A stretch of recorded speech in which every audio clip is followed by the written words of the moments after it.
ವಿಚಿತ್ರ ಪ್ರವಾಸ ಕಳೆದ 5ನೇ ದಿವಸ ಇದು. ಉತ್ತರ ಕರ್ನಾಟಕದ ಬೀದರ್, ಅಲ್ಲೊಂದು ಗ್ರಾಮಕ್ಕೆ ಹೋಗಿದ್ವಿ. ಆ ಗ್ರಾಮ ಮಾದಾಪುರ ಅನ್ನುವಂಥ ಗ್ರಾಮ.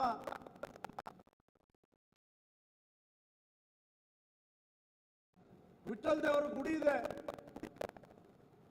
ಬಡವರು ಮನೆ ಕಟ್ಟಕ್ಕೆ ಸರ್ಕಾರನೇ ದುಡ್ಡು ಕೊಟ್ಟಿರೋದು.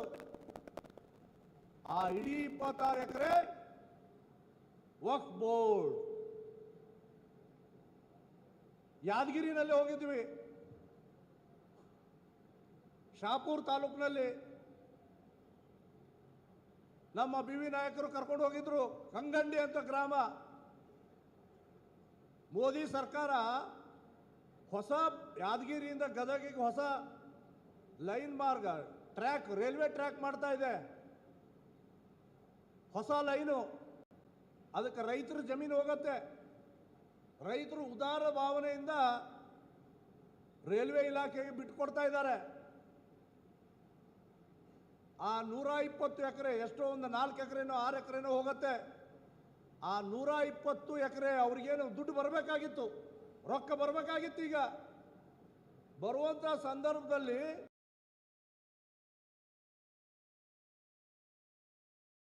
ದುಡ್ಡು ಕೊಡಬೇಡ್ರಿ, ನಮ್ಮ ಅಕೌಂಟಿಗೆ ಜಮಾ ಮಾಡ್ರಿ.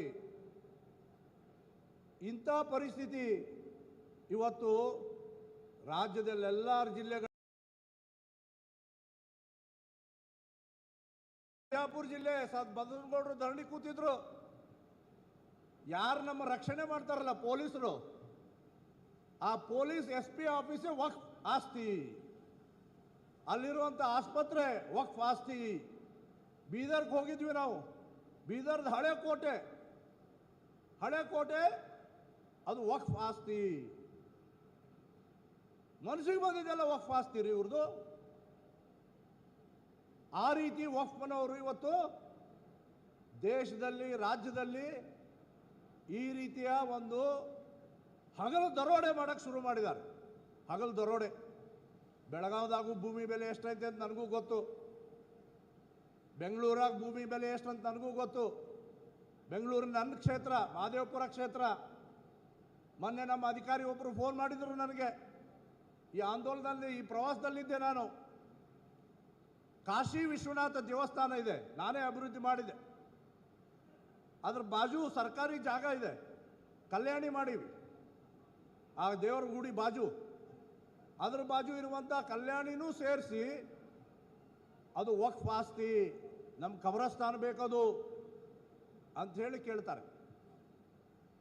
ನಾಳೆ ಬಿಟ್ಟರೆ, ಸುಮ್ಮನೆ ಇದ್ರೆ ನಾವು, ನಮ್ಮ ಮನೆಗೂ ಬರುತ್ತೆ ಇದು ಮಾರಿ, ನಮ್ಮ ಮನೆಯೊಳಗೂ ಸೇರ್ಕೊಳತ್ತಿದ್ದು ದೆವ್ವ. ಇದಕ್ಕೆ ನಾವು ಎಚ್ಚೆತ್ಕೊಳ್ಬೇಕು. ಇವತ್ತು ವಕ್ಫ್ ಅಂತಿಲ್ಲ, ನಾಳೆ ದಿವಸ ವಕ್ಫ್ ಅಂತ ಆಗ್ಬೋದು. ನಾವು ದಿನ ಇಲ್ಲಿ ಭಾಳ ಜನ ಕೂತವ್ರ ಹತ್ರ ರೈತರನ್ನ ಬಿಟ್ಟು, ಭಾಳ ದೊಡ್ಡ ಸಂಖ್ಯೆಯಲ್ಲಿ ರೈತರು ಬಂದಿದ್ದಾರೆ, ರೈತ ಸಂಘದವ್ರು ಬಂದಿದ್ದಾರೆ ಇಲ್ಲಿ. ಅವ್ರನ್ನ ಬಿಟ್ಟು ಅನೇಕರು ಯುವಕರು ಇದ್ದೀವಿ. ನಮ್ಮ ಹತ್ರ ಮೊಬೈಲ್ ಇದಾವ ಯಾರ್ಯಾರ ಹತ್ರ ಇದಾವೆ? ಎತ್ರಿ ಕೈಲಿ, ಮೊಬೈಲ್ ಸಮೇತ ಎತ್ರಿ ಮೇಲೆ. ಇಷ್ಟೇ ಮೊಬೈಲ್ ಇರೋರು ಇಷ್ಟೇ ಮಂದಿ.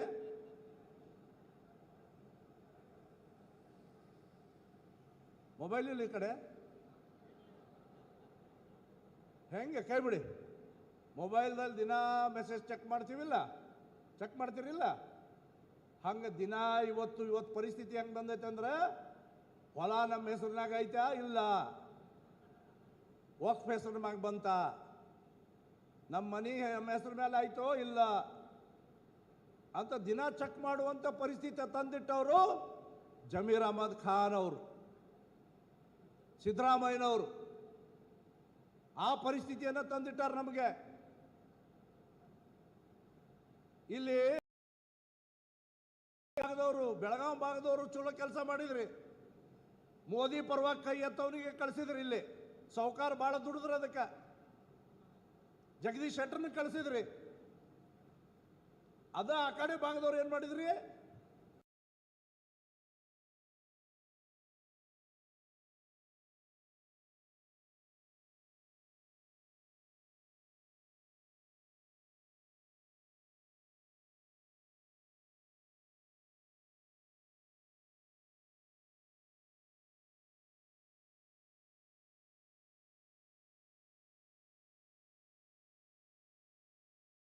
ಬಿಟ್ರಿ. ಹೌದಾ? ಈ ಕೈ ಎತ್ತಬೇಕಲ್ಲ, ಏನೋ ಆಗೈತೆ ಆಗ್ಬಿಡ್ಲಿ, ಬೇಡ ಅನ್ನಂಗಿಲ್ಲ ನಾನು. ರಿಸಲ್ಟ್ ಈಗೇನು ಚೇಂಜ್ ಮಾಡಕ್ಕೆ ಬರಂಗಿಲ್ಲ.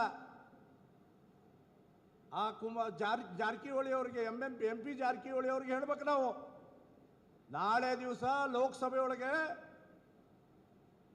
ವಕ್ಫ್ ಬಗ್ಗೆ ನಮ್ಮ ರೈತರನ್ನು ಉಳಿಸೋಕ್ಕೆ, ನಮ್ಮ ಮಠ ಉಳಿಸೋಕ್ಕೆ, ನಮ್ಮ ದೇವಸ್ಥಾನಗಳನ್ನು ಉಳಿಸೋಕ್ಕೆ, ನಮ್ಮ ಮನೆ ಉಳಿಸೋಕ್ಕೆ, ದಲಿತರ ಮನೆಗಳನ್ನು ಉಳಿಸೋಕ್ಕೆ, ಜಮೀನು ಉಳಿಸೋಕ್ಕೆ ಏನು ಕಾನೂನು ತರ್ತಾ ಇದ್ದಾರೆ. ನೀವು ಕಾಂಗ್ರೆಸ್ ಆಗಿದ್ರು ಮೋದಿ ಪರವಾಗಿ ಕೈ ಎತ್ತಬೇಕು, ಮೋದಿ ಅಮೆಂಡ್ಮೆಂಟಿಗೆ ಕೈ ಎತ್ತಬೇಕು ಅಂತ ಅವ್ರಿಗೆ ಹೇಳ್ಬೇಕಾಗತ್ತೆ. ನಾವು ಹೇಳ್ತೀರಾ? ಅವ್ರ ನಂಬರ್ ಇಲ್ಲ ಅಂದರೆ ತಗೊಳ್ಳಿ, ಇಲ್ಲಿ ಕೊಡ್ತಾರೆ ನಮ್ಮ ಕಿರಣ್ ಅವರು, ಆ ಕಡೆ ಎಂ ಪಿ ಅವ್ರದ್ದು. ಅವ್ರಿಗೆ ಮೆಸೇಜ್ ಕಳಿಸಿ, ನಿಮ್ಮ ಹತ್ರ ಮೊಬೈಲ್ ಎತ್ತಿದ್ದು ನಾನು, ಅದಕ್ಕೆ ಅವಾಗ ಯಾರ್ಯಾರ ಹತ್ರ ಇದೆ ಅಂತ ಅವ್ರಿಗೆ ಮೆಸೇಜ್ ಕಳಿಸ್ಬೇಕು. ನೀವು ಕಾಂಗ್ರೆಸ್ಸೇ ಇರ್ಬೋದು, ನಮ್ಮ ರೈತರನ್ನ ಉಳಿಸ್ಬೇಕು, ನೀವು ನಮ್ಮ ಮನೆ ಉಳಿಸ್ಬೇಕು, ನಮ್ಮ ಗುಡಿ ಉಳಿಸ್ಬೇಕು ಅಂಥೇಳಿ ಅವ್ರಿಗೆ ಮೆಸೇಜ್ ಕಳಿಸಿ ಇದ್ರ ಪರ ಓಟ್ ಹಾಕುವಂಗೆ ಮಾಡುವಂಥ ಜನಜಾಗೃತಿಯನ್ನು ನೀವು ಮಾಡಬೇಕು, ನಾವು ಅಷ್ಟೇ ಮಾಡೋದಲ್ಲ. ಇಲ್ಲಿ ಯತ್ನಾಳ್ ಅವ್ರು ಬಂದಿದ್ದಾರೆ, ಅವ್ರ ನೇತೃತ್ವದಾಗ ನಾವೆಲ್ಲರೂ ಬಂದೀವಿ. ಬೀದರಿಂದ 25ನೇ ತಾರೀಕು ಶುರು ಮಾಡಿದ್ದೀವಿ. ನಾವು ನರಸಿಂಹದೇವರ ದರ್ಶನ ಮಾಡಿ ಶುರು ಮಾಡಿದ್ವಿ. ಇವತ್ತು ಈ ಕಾನೂನಿನ ಬದಲಾವಣೆಗೋಸ್ಕರ ಜನಾಂದೋಲನ ಮಾಡಬೇಕು ಅಂತ ಹೇಳಿ ಒತ್ತಾಯ ಮಾಡ್ತಾ ಇದ್ದೀವಿ. ಆದರೆ ನಮ್ಮಲ್ಲೇ ಕೆಲವರು ಗೊಂದಲವನ್ನೇ ಸೃಷ್ಟಿ ಮಾಡ್ತಾ ಇದ್ದಾರೆ.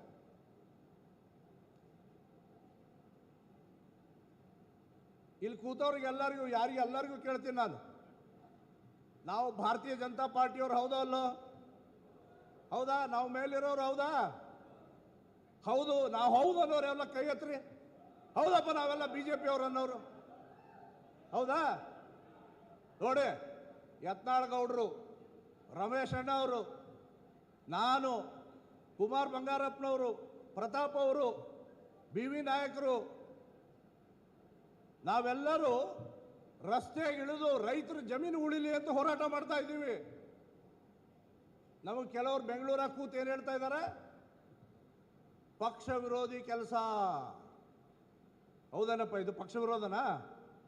ಹೌದಾ? ಯಾರಿಗಾರ ಅನ್ಸೈತೇನಪ್ಪ? ಯತ್ನಾಳ್ ಗೌಡ್ರು ತಪ್ಪು ಮಾಡ್ಯಾರಲ್ಲ? ತಪ್ಪು ಮಾಡ್ಯಾರಲ್ಲ? ಇಲ್ಲ? ಧ್ವನಿ ಬರೋಲ್ದಲ್ಲ? ಇಲ್ಲಲ್ಲ? ರಮೇಶ್ ಸೌಕಾರ್ ತಪ್ಪು ಮಾಡ್ಯಾರ? ಇಲ್ಲೋದಲ್ಲ?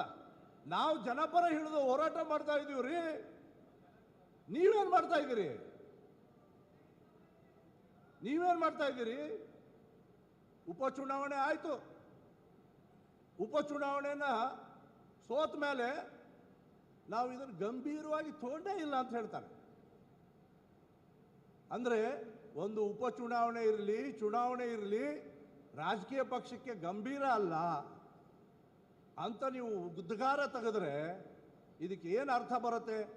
ಏನು ಹೇಳಬೇಕು ನನಗೆ ಗೊತ್ತಾಗೋಲ್ದು. ಇದಕ್ಕೆ ನಾನು ಅನೇಕ ವರ್ಷದಿಂದ 8 ಜನ ಅಧ್ಯಕ್ಷರಿಗೆ ನಾನು ಪ್ರಧಾನ ಕಾರ್ಯದರ್ಶಿ ಆದವನು. 18 ವರ್ಷ ಪ್ರಧಾನ ಕಾರ್ಯದರ್ಶಿ ಇದ್ದೆ. 4ನೇ ಸಲ ಶಾಸಕ ನಾನು. ಪಕ್ಷ ಕಟ್ಟಿರೋವಂಥವ್ರು ನಾವೆಲ್ಲರೂ. ಯತ್ನಾಳ್ ಅವ್ರನ್ನ ಪಕ್ಷದಿಂದ ಉಚ್ಚಾಟನೆ ಮಾಡಿಸ್ತೀವಿ ಅಲ್ರಿ. ಜನಪರ ಹೋಗ್ತಾ ಇದ್ದೀವಿ ನಾವು.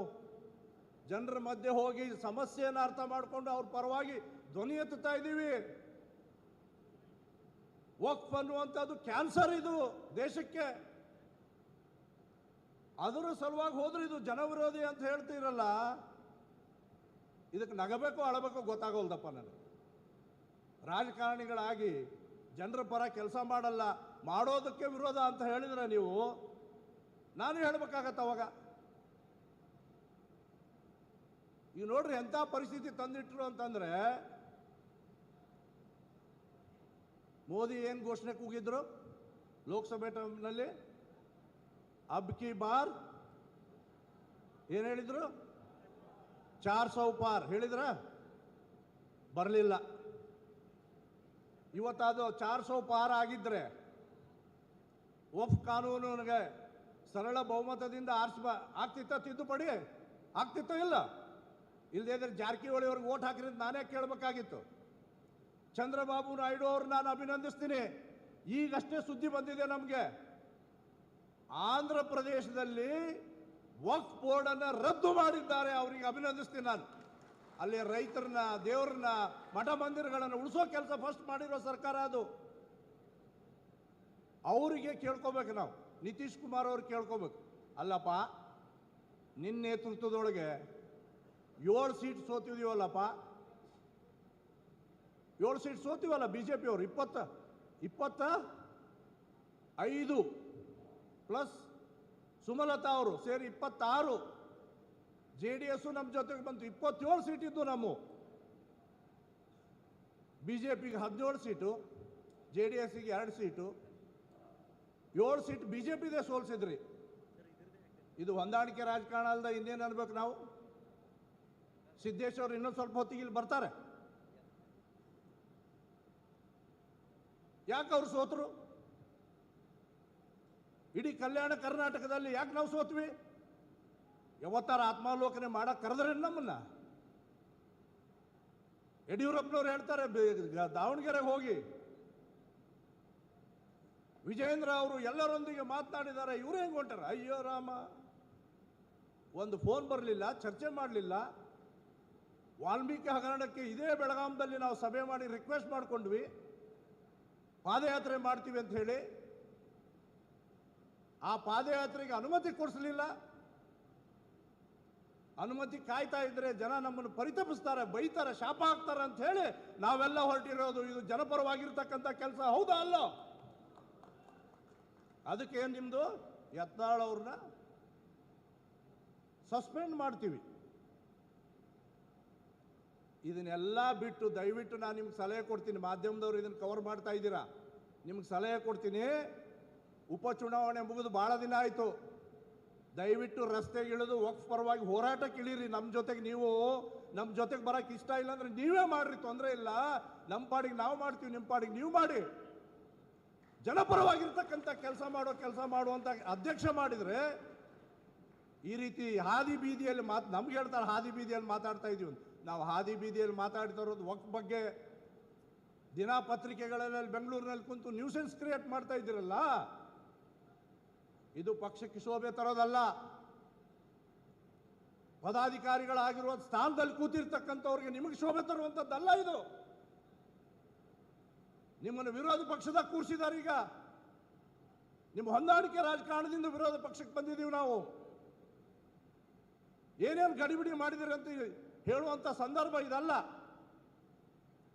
ಜನ BJP ಮೇಲೆ ನಂಬಿಕೆ ಇಟ್ಟಿದ್ದಾರೆ. ನೀವು ಕಾಂಗ್ರೆಸ್ನವ್ರ ಜೊತೆಗೋ ಸಿದ್ದರಾಮಯ್ಯನ ಜೊತೆಗೋ DK ಶಿವಕುಮಾರ್ ಜೊತೆಗೋ ಹೊಂದಾಣಿಕೆ ಮಾಡಕ್ಕೆ ನಿಮ್ಮನ್ನು ಅಧ್ಯಕ್ಷ ಮಾಡಿಲ್ಲ. ಹುಷಾರ್, ಜನರ ಜೊತೆಗೆ ಹೇಳಿರಿ. ನಾವು ಅವಾಗ ಶಬಾಷ್ ಅಂತ ಹೇಳ್ಬೋದು. ಈ ಕೆಲಸ ಮಾಡಬೇಕಾಗಿದೆ. ಇವತ್ತು ಬೆಂಗಳೂರಲ್ಲಿ ಕುಂತು ಹೋರಾಟ ಮಾಡ್ತಾ ಇದ್ರೆ ಅದು ಗೊಂದಲ ನಿರ್ಮಾಣ ಮಾಡೋದು ಇದು ಸರಿಯಲ್ಲ. ಇದು ಯಾವ ಮೋದಿಗೆ 7 ಜನ ನಮ್ಮ ಪರವಾಗಿ ಕೈ ಎತ್ತವ್ರು ಹೋಗಬೇಕಾಗಿತ್ತು, ಅಲ್ಲಿ ತೊಂದರೆಯಿಂದ ಶುರು ಮಾಡಿ ಇವತ್ತು ಆದ ತೊಂದರೆಯನ್ನು ಮುಂದುವರಿಸ್ತೀರಿ ನೀವು. ಇದು ಶೋಭೆ ತರುವಂಥದ್ದಲ್ಲ ಇದು. ಅದಕ್ಕೆ ನಾನು ಕಳಕಳಿಯಿಂದ ನಿಮ್ಗೆ ಸಲಹೆ ಕೊಡೋಕ್ಕೆ ಇಷ್ಟಪಡ್ತೀನಿ. ನೀವೇನು ಟೀಮ್ ಮಾಡಿದ್ದೀರಲ್ಲ, ದಯವಿಟ್ಟು ಪ್ರವಾಸ ಶುರು ಮಾಡಿ. ಜನರು ಕಷ್ಟದಲ್ಲಿದ್ದಾರೆ. ನಾನು ಹೇಳಿದ್ನಲ್ಲ, ಇದೊಂದು ಕ್ಯಾನ್ಸರ್. ಇದು ಇದಕ್ಕಿದ್ದಂಗೆ ವಕ್ಫ್ ಅಂತ ಬರುತ್ತೆ ಉತ್ತಾರದಲ್ಲಿ, RTCಯಲ್ಲಿ, ಪಾಣಿಯಲ್ಲಿ. ಎಲ್ಲಿಗೆ ಹೋಗ್ಬೇಕು ರೈತ? ನೆನ್ನೆ ಬಸವನಗೌಡರಿಗೆ ನಾನು ಒಂದು ವಿಡಿಯೋ ತೋರಿಸಿದೆ. ನಾನು ಬೆಂಗಳೂರು ಪಕ್ಕದಲ್ಲಿ ಇರ್ತಕ್ಕಂಥ ಚಿಕ್ಕಬಳ್ಳಾಪುರ ಕ್ಷೇತ್ರದಲ್ಲಿ ವಕ್ಫ್ ಅಂತ ಹಿಂದೆ ಬಂತು RTC ಒಳಗೆ. ಗುಂಡಾಗಳು, ಒಂದು 100 ಜನ ಗುಂಡಾಗಳು ಟೋಪಿ ಹಾಕ್ಕೊಂಡು, ಮುಸ್ಲಿಂ ಗುಂಡಾಗಳು ಅವನ ರೈತನ ಜಮೀನಿಗೆ ಹೋಗ್ತಾರೆ. ಅವನು ಬೆಳೆದಂಥ ಅಲ್ಲಿ ತೆಂಗಿನ ಗಿಡ ಬೆಳೀತಾರೆ. ಆ ಕಡೆ ತೆಂಗಿನ ಗಿಡ ಎಲ್ಲ ಮಚ್ಚು ತಗೊಂಡು, ಕೊಡ್ಲಿ ತಗೊಂಡು ಕಟ್ ಮಾಡಿ ಹೊಡೆದಾಕ್ತಾರೆ ಅವನು. ಅದನ್ನು ರಕ್ಷಣೆ ಮಾಡಬೇಕಾಗಿರೋದು ನಮ್ಮ ಕರ್ತವ್ಯ. ಅಲ್ಲಿರ್ತಕ್ಕಂಥ ರೈತ, ದಲಿತ ರೈತ ಜಮೀನಿಗೆ ನೀರು ಹಾಯಿಸ್ತಾ ಇದ್ರೆ ಅವನಿಗೆ ಅಲ್ಲಿಂದ ಓಡಿಸ್ತಾರೆ ಹೊಡೆದು. ಇದು ಈ ರಾಜ್ಯದಲ್ಲಿ ಕಾಂಗ್ರೆಸ್ ಸರ್ಕಾರ ಕೊಡ್ತಾ ಇರತಕ್ಕಂಥ ಬಳುವಳಿ. ಇದು ರಾಜ್ಯದಲ್ಲಿ ಕಾಂಗ್ರೆಸ್ ಕೊಡ್ತಾ ಇರತಕ್ಕಂಥ ಗಿಫ್ಟ್. ಇದು ನಾವು ತಪ್ಪು ಮಾಡಿಬಿಟ್ಟಿದ್ದೀವಿ, ಅವ್ರನ್ನ ಆರಿಸ್ಬಿಟ್ಟಿದ್ದೀವಿ. ಚಂದ್ರಬಾಬು ನಾಯ್ಡು ಥರ ಇವ್ರಿಗೆ ಧೈರ್ಯ ಇಲ್ಲ. ವಕ್ಫ್ ಬಗ್ಗೆ ಸಿದ್ದರಾಮಯ್ಯನವರು ಹೇಳಿದರು. ಬಸವನಗೌಡ ಪಾಟೀಲ್ ಯತ್ನಾಳ್ ಅವರು ಧರಣಿ ಆದಮೇಲೆ ಯಾವುದೇ ಕಾರಣಕ್ಕೂ ರೈತರ ಜಮೀನಲ್ಲಿರುವಂಥ ಆಸ್ತಿಯನ್ನು ನಾವು ಹೊಡೆಯಕ್ಕೆ ಬಿಡಲ್ಲ. RTCಯಲ್ಲಿದ್ದರೆ, ಉತ್ತಾರದಲ್ಲಿದ್ದರೆ ಅದನ್ನು ತೆಗೆದಾಕ್ತೀವಿ. ಒಂದು ಕಡೆ ತೆಗೆದಾಕಿಲ್ರಿ, ಇನ್ನೂ ಒಂದು ಕಡೆ ತೆಗೆದಾಕಿಲ್ಲ. ಅದಕ್ಕೆ ನಾನು ಪಕ್ಷದಲ್ಲಿ ಇರುವಂಥ ಪದಾಧಿಕಾರಿಗಳಿಗೂ ವಿನಂತಿ ಮಾಡ್ಕೋತೀನಿ. ಜನ ನಮ್ಮ ಜೊತೆಗೆ ಬರೋಕ್ಕೆ ಶುರು ಮಾಡಿದ್ದಾರೆ. ಯತ್ನಾಳ್ ಅವ್ರ ಜೊತೆಗೆ ಬರೋಕ್ಕೆ ಶುರು ಮಾಡಿದ್ದಾರೆ. ಅವ್ರ ನೇತೃತ್ವದ ಹೋರಾಟಕ್ಕೆ ಬರೋಕ್ಕೆ ಶುರು ಮಾಡಿದ್ದಾರೆ.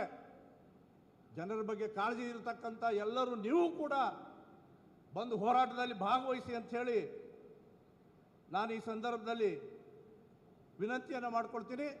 ಇವತ್ತು ದೊಡ್ಡ ಪ್ರಮಾಣದಲ್ಲಿ ಬೆಳಗಾಂ ಜಿಲ್ಲೆಯಲ್ಲಿ ನಮ್ಮ ರಮೇಶ್ ಜಾರಕಿಹೊಳಿ ಅವರ ನೇತೃತ್ವದಲ್ಲಿ ಈ ಜಾಗೃತಿ ಅಭಿಯಾನದ ಸಭೆಯನ್ನು ಮಾಡ್ತಾ ಇದ್ದೀವಿ. ಈಗಾಗಲೇ ಹೇಳಿದರು, ಇನ್ನು 2-3 ದಿವಸದಲ್ಲಿ JPC ಅಧ್ಯಕ್ಷರನ್ನ ಭೇಟಿ ಮಾಡಿ ನಾವೆಲ್ಲ ಈಗೇನು ಮಾಹಿತಿಗಳು ಬಂದಿದೆ ಈ ಎಲ್ಲ ಮಾಹಿತಿಗಳನ್ನು ಅವರೊಂದಿಗೆ ಹಂಚ್ಕೊಳ್ತೇವೆ. ಈ ರೀತಿ ರೈತರಿಗೆ ಆಗ್ತಾ ಇರ್ತಕ್ಕಂಥ ಸಮಸ್ಯೆ, ಜನಸಾಮಾನ್ಯರಿಗೆ ಆಗ್ತಾ ಇರೋ ಸಮಸ್ಯೆ, ದಲಿತರಿಗೆ ಆಗ್ತಾ ಇರೋ ಸಮಸ್ಯೆ, ನಮ್ಮ ಹಳೆಯ ಕಾಲದ ಮಠ ಮಂದಿರಗಳಿಗೆ ಆಗ್ತಾ ಇರೋ ಸಮಸ್ಯೆ, ಇದಕ್ಕೆ ಮೋದಿ ಸರ್ಕಾರ ತರಲಿಕ್ಕೆ ಹೊರಟಿರುವ ಕಾನೂನನ್ನು ನೀವು ಇನ್ನೂ ಬಲವಾಗಿ ಮಾಡಬೇಕು, ಭದ್ರ ಮಾಡಬೇಕು ಅನ್ನುವಂಥ ಒತ್ತಾಯ ಮಾಡೋಕ್ಕೆ ನಾವೆಲ್ಲ ದೆಹಲಿಗೆ ಹೋಗೋರಿದ್ದೀವಿ. ಈಗಾಗಲೇ ರಮೇಶ್ ಅಣ್ಣ ಹೇಳಿದರು, ಇದರ ಕೊನೆಯ ಭಾಗವಾಗಿ ಎಲ್ಲ ವಕ್ಫ್ ಬಾಧಿತರ ಸಮಾವೇಶವನ್ನು ದಾವಣಗೆರೆಯಲ್ಲಿ ಮಾಡ್ತೀವಿ ಅಂತ ಘೋಷಣೆ ಮಾಡಿದ್ದಾರೆ. ಬೆಳಗಾಂ ಜಿಲ್ಲೆಯಿಂದ ಎಷ್ಟು ಜನ ಅಂದ್ರಿ ಸೋಕರ? ಬೆಳಗಾಂ ಜಿಲ್ಲೆಯಿಂದ ನಾನೇನು ರಿಪೀಟ್ ಮಾಡಲ್ಲ ಅದನ್ನು. 1 ಕೋಟಿ ರೂಪಾಯಿ ಜನರಿಂದ ಸಂಗ್ರಹ ಮಾಡಿ, ಕಾರ್ಯಕರ್ತರ BJPಯಿಂದ ಸಂಗ್ರಹ ಮಾಡಿ ಈ ಆಂದೋಲನಕ್ಕೆ ಜನನ ಹೊರಡಿಸೋದಕ್ಕೆ ನಾವು ಪ್ರಯತ್ನ ಮಾಡ್ತೀವಿ, ಕೊಡ್ತೀವಿ ಅಂತ ಸಾಹುಕಾರ ಘೋಷಣೆ ಮಾಡಿದ್ದಾರೆ. ಮೊದಲು ವಿಧಾನಸೌಧ ಇದ್ದಿದ್ದೆಲ್ಲಪ್ಪ? ಯಾವೂರಾಗ? ಸುವರ್ಣಸೌಧ ಇಲ್ಲೇ ಐತಿ, ವಿಧಾನಸೌಧ ಎಲ್ಲೈತಿ? ನಾನು ಬೆಂಗಳೂರು MLA. ನಾನು 1 ಕೋಟಿ ರೂಪಾಯಿ ಕೊಡಕ್ಕೆ ತಯಾರಿದ್ದೀನಿ ಸಾಹುಕಾರ. ಜನ ಹೊರಡ್ತೀವಿ ನಾವೆಲ್ಲರೂ, ನಾವು ರೆಡಿಯಾಗಿ ಹೊರಟಿವಿ ಮನೆಯಿಂದ. ಈ ಆಂದೋಲನ ನಾವು ಕೈ ಬಿಡೋಲ್ಲ. ಜನರ ರಕ್ಷಣೆ ಮಾಡೋದೇ. ಯತ್ನಾಳ್ ಅವರು ಏನು ಆಂದೋಲನ ಶುರು ಮಾಡಿದ್ದಾರೆ, ಅವ್ರ ನೇತೃತ್ವದಲ್ಲಿ ಜನ ವಿನಂತಿ ಮಾಡಿದ್ರಿಂದ, BJPಯ ಲಕ್ಷಾಂತರ ಕಾರ್ಯಕರ್ತರು, ಸಾವಿರಾರು ಕಾರ್ಯಕರ್ತರು ವಿನಂತಿ ಮಾಡಿದ್ರಿಂದ ರಾಜ್ಯಾದ್ಯಂತ ಆಂದೋಲನ ಶುರು ಮಾಡಿದ್ವಿ, ಜಾಗೃತಿ ಆಂದೋಲನ. ಸೊ ಅದಕ್ಕೆ ಬೇಕಾಗುವಂಥ ಜನನ ಹೊರಡಿಸೋದಿರಲಿ, ಈ ಸಮಸ್ಯೆಯನ್ನು ಕೈಗೆತ್ಕೊಳ್ಳೋದಿರಲಿ, ಇನ್ನು ಎಲ್ಲೆಲ್ಲಿ ಸಮಸ್ಯೆ ಇದೆ ದಯವಿಟ್ಟು ನಮ್ಮ ವಾರ್ ರೂಮು ಶುರು ಮಾಡಿದ್ದಾರೆ. ವಾರ್ ರೂಮಿನ ನಂಬರ್ ಈಗಾಗಲೇ ಸೋಷಿಯಲ್ ಮೀಡಿಯಾದಲ್ಲಿ ಬರ್ತಾ ಇದೆ 1 ತಿಂಗಳಿಂದ. ಎಲ್ಲೆಲ್ಲಿ ಈ ರೀತಿಯ ಸಮಸ್ಯೆ ಇದೆ ದಯವಿಟ್ಟು ವಾರ್ ರೂಮ್ ಕಳಿಸ್ಕೊಡಿ.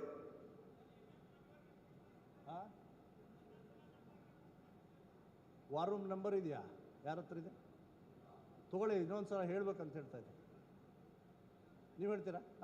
ಪ್ರತಾಪ್ ಅವ್ರು ಮಾತಾಡುವಾಗ ಹೇಳ್ತಾರೆ, ನಾನು ಇಲ್ಲಿ ಹುಡುಕ್ಬೇಕಾಗತ್ತೆ. ಈಗ ಹೇಳ್ತಾರೆ 7 ಎಕರೆ. ಯಾವ ಊರಾಗ? ಇಲ್ಲಿ ಬಾಯಿಲ್ ಮೇಲೆ ಬಾಯಿಲ್ ಮೈಕ್ ಕೊಡಪ್ಪ. ಇನ್ನು ಮೈಕ್ ಐತಾ? ಕಾರ್ಡ್ಲೆಸ್ ಮೈಕ್ ಐತಾ?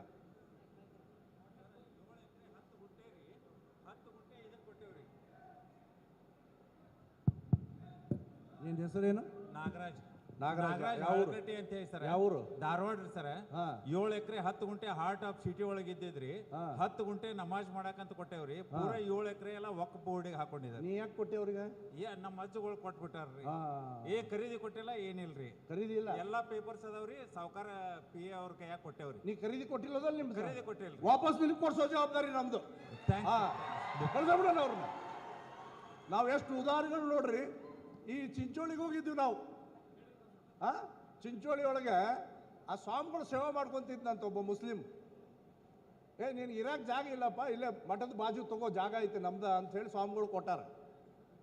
ಸ್ವಾಮಿಗಳು ತೀರ್ಕೊಂಡ್ರು. ಆಮೇಲೆ ಅವನು ತೀರ್ಕೊಂಡ. ಆ ಉಳಿದ ಮುಸ್ಲಿಮರು ಸೇರಿ ಏನು ಮಾಡ್ಬೇಕ್ರಿ, ಇಡೀ ಮಹಾಂತೇಶ್ವರ ಮಠ ವಕ್ಫ್ ಅಂತ ಮಾಡಿಬಿಟ್ಟಾರೆ. ಇಡೀ ಮಹಾಂತೇಶ್ವರ ಮಠ 200 ವರ್ಷದ ಹಳೆ ಮಠ, ಅದು 600 ವರ್ಷದ ಹಳೆ ಮಠ. ಇದು ರಾಜ್ಯದ ಪರಿಸ್ಥಿತಿ. ಹೇಳಿದ್ನಲ್ಲ ಈಗ ಅವ್ನು ಧಾರವಾಡದವ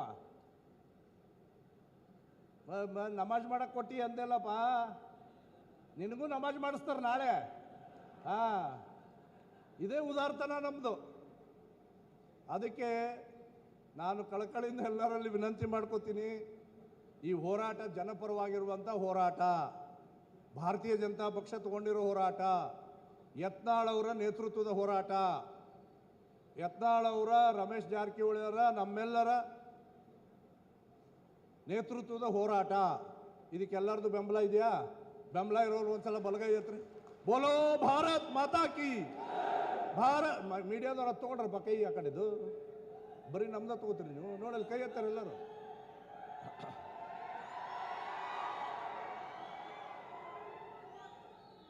ಈ ಜನಪರ ಹೋರಾಟಕ್ಕೆ ಜಯ ಸಿಗುವವರೆಗೂ ನಾವು ಹೋರಾಟವನ್ನು ಮುಂದುವರಿಸ್ತೀವಿ. ಈ ಹೋರಾಟಕ್ಕೆ ನಿಮ್ಮೆಲ್ಲರ ಬೆಂಬಲ ಇರೋದು ಸಂತೋಷ ಅಂತ ಹೇಳ್ತಾ ನನ್ನ ಮಾತನ್ನು ಮುಗಿಸ್ತೀನಿ. ಜೈ ಹಿಂದ್, ಜೈ ಕರ್ನಾಟಕ.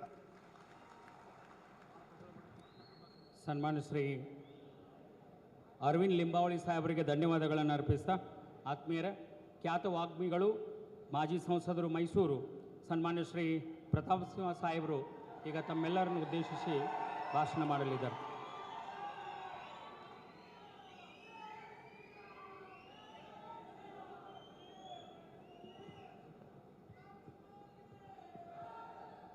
बोलो भारत माता की।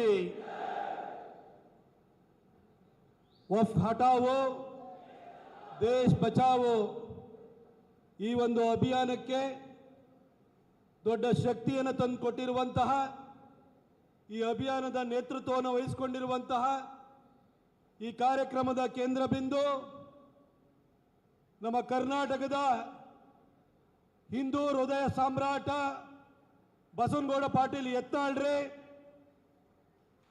ಈ ಕಾರ್ಯಕ್ರಮವನ್ನು ಇಷ್ಟು ಅಚ್ಚುಕಟ್ಟಾಗಿ ಆಯೋಜನೆ ಮಾಡಿರುವಂತಹ ನಮ್ಮ ಉತ್ತರ ಕರ್ನಾಟಕದ ಹುಲಿ ಸಾವುಕಾರ ರಮೇಶ್ ಜಾರಕಿಹೊಳಿ ಸಾಹೇಬ್ರೆ,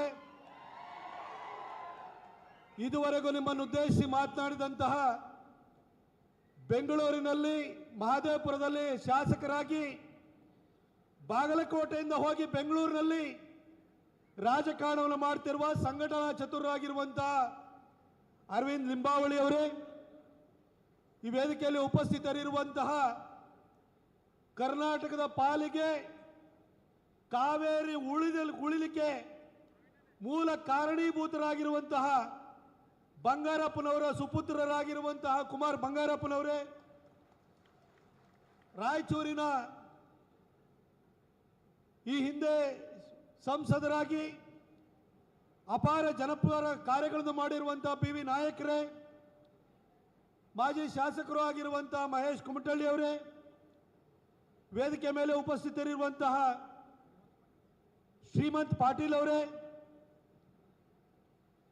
ಹಾಗೂ ಇವತ್ತು JDSನಲ್ಲಿರುವ ಹಾಗೂ ಬಿಜೆಪಿಯ ನಾಯಕರೇ ಆಗಿರುವಂತಹ ಸಂತೋಷ್ ಅವರೇ, ವೇದಿಕೆ ಮೇಲೆ ಉಪಸ್ಥಿತರಿರುವಂತಹ ಎಲ್ಲ ಗಣ್ಯಮಾನ್ಯರೇ, ಹಾಗೂ ವೇದಿಕೆ ಮುಂಭಾಗದಲ್ಲಿ ಆಸೀನರಾಗಿರುವ ಎಲ್ಲ ಹಿತೈಷಿಗಳೇ, ಹಿಂದೂ ಬಾಂಧವರೇ, ಹಾಗೂ ನನ್ನ ಮಾಧ್ಯಮ ಮಿತ್ರರೇ, ಈ ವೇದಿಕೆ, ಈ ಹೋರಾಟ ಇಲ್ಲಿ ಕೂತ್ಕೊಂಡಿರೋರನ್ನ ಯಾರನ್ನು ಕೂಡ ಲೀಡರ್ ಮಾಡಕ್ಕೆ ನಡೀತಿರುವಂತ ಹೋರಾಟ ಅಲ್ಲ ಇದು. ಈ ಒಂದು ವಕ್ಫ್ ಹಟಾವೋ ದೇಶ್ ಬಚಾವೋ ಚಳುವಳಿ ಚುನಾವಣೆ ಗೆಲ್ಲೋದಕ್ಕೋಸ್ಕರ ನಾವು ಪ್ರಾರಂಭ ಮಾಡಿರುವಂತಹ ಪ್ರಚಾರ ಆಂದೋಲನ ಅಲ್ಲ ಇದು. ಚುನಾವಣೆ ಇರೋದು 2028ಕ್ಕೆ, ಇನ್ನು ಮೂರುವರೆ ವರ್ಷ ಇದೆ. ಈ ಒಂದು ಹೋರಾಟ ಬಸವನಗೌಡ ಪಾಟೀಲ್ ಯತ್ನಾಳ್ರನ್ನ ಲೀಡರ್ ಮಾಡಕ್ ಹೊರಟಿಲ್ಲ. ಬಸವನಗೌಡ ಪಾಟೀಲ್ ಯತ್ನಾಳ್ರು ಈಗ ಆಲ್ರೆಡಿ 3ನೇ ಸಾರಿ MLA ಆಗಿದ್ದಾರೆ, 1 ಸಾರಿ MLC ಆಗಿದ್ದಾರೆ. 2 ಸಾರಿ MP ಆಗಿ ಕೇಂದ್ರದಲ್ಲಿ ಸಚಿವರಾಗಿದ್ದಾರೆ. ಅವ್ರನ್ನ ಲೀಡರ್ ಮಾಡೋ ಅಗತ್ಯ ಇಲ್ಲ, ಅವ್ರಿಗೆ ಆಲ್ರೆಡಿ ಲೀಡರ್ ಆಗೋಗಿದ್ದಾರೆ. ಕರ್ನಾಟಕದಲ್ಲಿ ಅತ್ಯಂತ ಜನಪ್ರಿಯ ಬಿಜೆಪಿ ನಾಯಕ ಯಾರು ಅಂತ ಹೇಳಿದ್ರೆ ಅದು ಬಸವನಗೌಡ ಪಾಟೀಲ್ ಅಂತ ಹೇಳಿ ಕರಾವಳಿಯಿಂದ ಉತ್ತರ ಕರ್ನಾಟಕದವರೆಗೂ, ಕಿತ್ತೂರು ಕರ್ನಾಟಕದವರೆಗೂ ಕೂಡ ಎಲ್ಲರೂ ಹೇಳ್ತಾರೆ. ಅವ್ರನ್ನ ನಾವು ಲೀಡರ್ ಮಾಡಕ್ ಹೊರಟಿಲ್ಲ. ಬಸವನಗೌಡ ಪಾಟೀಲ್ರಿಗೆ ಯಾರ್ದು ಅವ್ರ ಕುಟುಂಬದ ಹೆಸರು ಹೇಳ್ಕೊಂಡು ಬರುವಂತ ಅಗತ್ಯ ಇಲ್ಲ. ಅವ್ರ ನೆಲದಿಂದ ಎದ್ದು ಬಂದು ಲೀಡರ್ ಆಗಿದ್ದಾರೆ. ಇನ್ನ 7 ಸಾರಿ ಸತತವಾಗಿ ಗೋಕಾಕದಲ್ಲಿ ರೂಲ್ ಮಾಡ್ತಿರುವಂತಹ ಅವಿಭಜಿತ ಬೆಳಗಾಂ ಜಿಲ್ಲೆ ಬೆಳಗಾಂ ಮತ್ತು ಚಿಕ್ಕೋಡಿಯಲ್ಲಿ ತನ್ನ ಪ್ರಭುತ್ವವನ್ನು ಸಾಧಿಸಿರುವಂತಹ ರಮೇಶಣ್ಣ ಜಾರಕಿಹೊಳಿ ಅವರನ್ನ ಲೀಡರ್ ಮಾಡೋ ಅಗತ್ಯ ಇಲ್ಲ, ಆಲ್ರೆಡಿ ಲೀಡರು. ಬಿಜೆಪಿ 2018ರಲ್ಲಿ 104 ಸೀಟು ಬಂದು ಯಡಿಯೂರಪ್ಪ ಸಾಹೇಬರು ಈ ರಾಜ್ಯದ ಮುಖ್ಯಮಂತ್ರಿ ಆಗುವಂಥದ್ದು ಕೂದಲೆಳೆ ಯಂತ್ರದಲ್ಲಿ ಮಿಸ್ ಆದಾಗ ಅವರನ್ನು ಮುಖ್ಯಮಂತ್ರಿ ಮಾಡಬೇಕು ಅಂತ ಹೇಳಿದ್ರೆ ನಮಗೊಂದು ದೊಡ್ಡ ಶಕ್ತಿ ಬೇಕು ಅಂತ ಹೇಳಿ ಯೋಚನೆಯನ್ನು ಮಾಡಿದಾಗ ಇಡೀ ಪಕ್ಷಕ್ಕೆ ಬಂದು ನಮ್ಮ ಪಕ್ಷಕ್ಕೆ ಶಕ್ತಿಯನ್ನು ತುಂಬಿ ಯಡಿಯೂರಪ್ಪ ಸಾಹೇಬರು ಮುಖ್ಯಮಂತ್ರಿ ಆಗ್ಲಿಕ್ಕೆ ಮಾಡಿದಂತಹ ಸಾಹುಕಾರನ ನಾವು ಲೀಡರ್ ಮಾಡೋ ಅಗತ್ಯ ಇಲ್ಲ. ಅವ್ರು ಆಲ್ರೆಡಿ ಲೀಡರು, ಈ ಭಾಗದಲ್ಲಿ ದೊಡ್ಡ ಹೆಸರನ್ನು ಇಟ್ಕೊಂಡಿರುವಂಥವ್ರು. ಬಂಧುಗಳೇ, ಈ ಹೋರಾಟ ಅನ್ನೋದು ನಾವು ಯಾರನ್ನು ಲೀಡರ್ ಮಾಡಕ್ಕೆ ಹೊರಟಿರುವಂತಹ ಅಭಿಯಾನ ಅಲ್ಲ ಇದು. ಈ ಹೋರಾಟ, ಈ ಅಭಿಯಾನ ನಡೀತಾ ಇರುವಂತದ್ದು ನಿಮ್ಮ ಭೂಮಿಯನ್ನು ಉಳಿಸ್ಕೊಡೋದಕ್ಕೋಸ್ಕರ, ನಮ್ಮ ರೈತರ ಭೂಮಿಯನ್ನು ಉಳಿಸೋದಕ್ಕೋಸ್ಕರ ನಡೀತಾ ಇರುವಂತಹ ಹೋರಾಟ ಇದು ಬಂಧುಗಳೇ. ಈ ಹೋರಾಟವನ್ನ ಯತ್ನಾಳರು, ಸಾಹುಕಾರರು ಅವ್ರ ನೇತೃತ್ವದಲ್ಲಿ ನಾವು ಪ್ರಾರಂಭ ಮಾಡಿದ್ದೀವಿ. ಇವರ ವಕ್ಫ್ ಭೂ ಕಬಳಿಕೆ ವಿರುದ್ಧ ಹೋರಾಟ ಮಾಡ್ತಾ ಇದ್ದೀವಿ. ಈ ರೀತಿ ನಿಷ್ಕಾಮ ಕರ್ಮ ನಿಜವಾದ ಧರ್ಮ ಅಂತಾರೆ. ಸೆಲ್ಫ್ಲೆಸ್ ಆಗಿ ನಿಮ್ಮ ಪರವಾಗಿ ಹೋರಾಟ ಮಾಡ್ತಿರೋರು ಪರವಾಗಿ ನಾವು ನಿಂತಿದ್ದೀವಿ. ಆದರೆ ಅವ್ರ ವಿರುದ್ಧನೇ ಹೇಳಿಕೆ ಕೊಡ್ತಾರಲ್ಲ, ಅವ್ರಿಗೆ ಏನನ್ಬೇಕು ನೀವೇ ಯೋಚನೆ ಮಾಡಿ. ಯಾರ ವಿರುದ್ಧ ಹೋರಾಟ ಮಾಡ್ತಿದ್ದೀರಿ? ಯತ್ನಾಳರಾಗ್ಲಿ ಸಾಹುಕಾರರಾಗ್ಲಿ ಯಾರ ವಿರುದ್ಧ ಟೊಂಕ ಕಟ್ಟಿ ಇವತ್ತು ಬೀದಿಗಿಳಿದಿದ್ದಾರೆ? ರೈತರ ಪರವಾಗಿ. ಯತ್ನಾಳರನ್ನ ಉಚ್ಚಾಟನೆ ಮಾಡ್ಬೇಕಾ? ಯತ್ನಾಳರು ಹೇಳಿದ್ರು ಅವನು ಯಾವನೋ ಒಬ್ಬನ ಹೆಸರನ್ನ, ಅವನೇನೋ ಲಫಂಗನ ಲಫಡನ ಎಂತದ ಹೇಳಿದ್ರು. ಇಂಥವ್ರಿಗೆ ನಾವು ಉತ್ತರ ಕೊಡ್ಬೇಕಾ? ನಿಮ್ಮ ಪರವಾಗಿ ನಿಂತಿರೋರ ಪರವಾಗಿ ನೀವಿವತ್ತು ಅವ್ರನ್ನ ಉಚ್ಚಾಟನೆ ಮಾಡಬೇಕು ಅಂತಂದಾಗ ನೀವು ಎದ್ದು ನಿಂತು ಪ್ರೊಟೆಸ್ಟ್ ಮಾಡಬೇಕು, ನೀವು ಧ್ವನಿ ಎತ್ತಬೇಕು. ಯಾಕೆಂದ್ರೆ ಸಾಹುಕಾರರು, ಯತ್ನಾಳರು ನಿಮ್ಮ ಪರ ಹೋರಾಟಕ್ಕೆ ಇವತ್ತು ಇಲ್ಲಿ ಬಂದಿರೋದು ಬಂಧುಗಳೇ. ಯಾರು ಎಷ್ಟೇ ಬೊಬ್ಬೆ ಹೊಡಿಲಿ ನಾವು ತಲೆ ಕೆಡಿಸ್ಕೊಳ್ಳಲ್ಲ. ಆದರೆ ನಿಮ್ಮ ಹೋರಾಟವನ್ನು ತಾರ್ಕಿಕ ಅಂತ್ಯಕ್ಕೆ ತೆಗೆದುಕೊಂಡು ಹೋಗೋವರೆಗೂ ಕೂಡ ನಾವು ವಿಶ್ರಮಿಸಲ್ಲ. ಈ ಭಾಗದಲ್ಲಿ ಯಾಕಾಗಿ ನಾವು ಇವತ್ತು ಯತ್ನಾಳರು, ಸಾಹುಕಾರರ ನೇತೃತ್ವದಲ್ಲಿ ಹೋರಾಟ ಮಾಡ್ತಾ ಇದೀವಿ ಅಂತಂದ್ರೆ, ವಫ್ ವಿಚಾರ ರಾತ್ರಿ ವಿಜಾಪುರದ ಜನತೆ ಬೆಳಗ್ಗೆ ಎದ್ದು ಪಾಣಿ ನೋಡೋಷ್ರೊಳಗಡೆ ವಫ್ ಆಸ್ತಿ ಅಂತ ಹೇಳಿ ಪರಿವರ್ತನೆ ಆದಾಗ ಅದ್ರ ವಿರುದ್ಧ ಅಹೋರಾತ್ರಿ ಧರಣಿಯನ್ನು ಪ್ರಾರಂಭ ಮಾಡಿದ್ಯಾರು? ಯತ್ನಾಳರು ಪ್ರಾರಂಭವನ್ನು ಮಾಡಿದ್ದು. ಅಹೋರಾತ್ರಿ ಧರಣಿಗೆ ಕೇಂದ್ರ ಸಚಿವೆ ಶೋಭಾ ಕರಂದ್ಲಾಜೆ ಅವರನ್ನ ಕರೆಸಿದ್ಯಾರು? ಯತ್ನಾಳರು ಅಲ್ಲಿ ಕರೆಸಿದ್ರು. ಆ ಸಭೆಗೆ ಜಾಯಿಂಟ್ ಪಾರ್ಲಿಮೆಂಟರಿ ಕಮಿಟಿಯ ಚೇರ್ಮನ್ ಆಗಿರುವಂತ ಜಗದಾಂಬಿಕಾ ಪಾಲ್ ಅವ್ರನ್ನ ಕರೆಸಿದ್ಯಾರು? ಯತ್ನಾಳರು ಕರೆಸಿದ್ರು. ಅದಕ್ಕೆ ಬೆಂಗಾವಲಾಗಿ ನಿಂತ್ಕೊಂಡವ್ರು ಯಾರು? ಪ್ರಹ್ಲಾದ್ ಜೋಶಿ ಅವರು ನಿಂತ್ಕೊಂಡ್ರು. ಬೇರೆ ಬೇರೆ ಸೋಮಣ್ಣ ಸಾಹೇಬರು ಸಹಕಾರ ಕೊಟ್ಟರು. ಅದೇ ರೀತಿಯಲ್ಲಿ ಇಡೀ ಇಷ್ಟು ಜನಗಳನ್ನ ಒಟ್ಟು ಸೇರಿಸೋದಕ್ಕೋಸ್ಕರ ಜೊತೆಗೆ ರಾಮ ಲಕ್ಷ್ಮಣರ ತರ ನಿಂತ್ಕೊಂಡವ್ರು ಯಾರು ಅಂತಂದ್ರೆ ಯತ್ನಾಳರ ಜೊತೆಗೆ ನಿಂತ್ಕೊಂಡವ್ರು ಯಾರು ಅಂದ್ರೆ ಸಾಹುಕಾರರು ನಿಂತ್ಕೊಂಡಿದ್ದಾರೆ. ಅವ್ರ ಪರವಾಗಿ ನಾವು ಬೆಂಗಳೂರು ಇರ್ಬೋದು, ಮೈಸೂರಿಂದ ನಾವಿಲ್ಲಿ ಬಂದಿದ್ದೀವಿ. ನಮ್ಮ ಜನರ ಭೂಮಿ ಉಳಿಸೋದಕ್ಕೋಸ್ಕರ ಬಂದಿದ್ವಿ.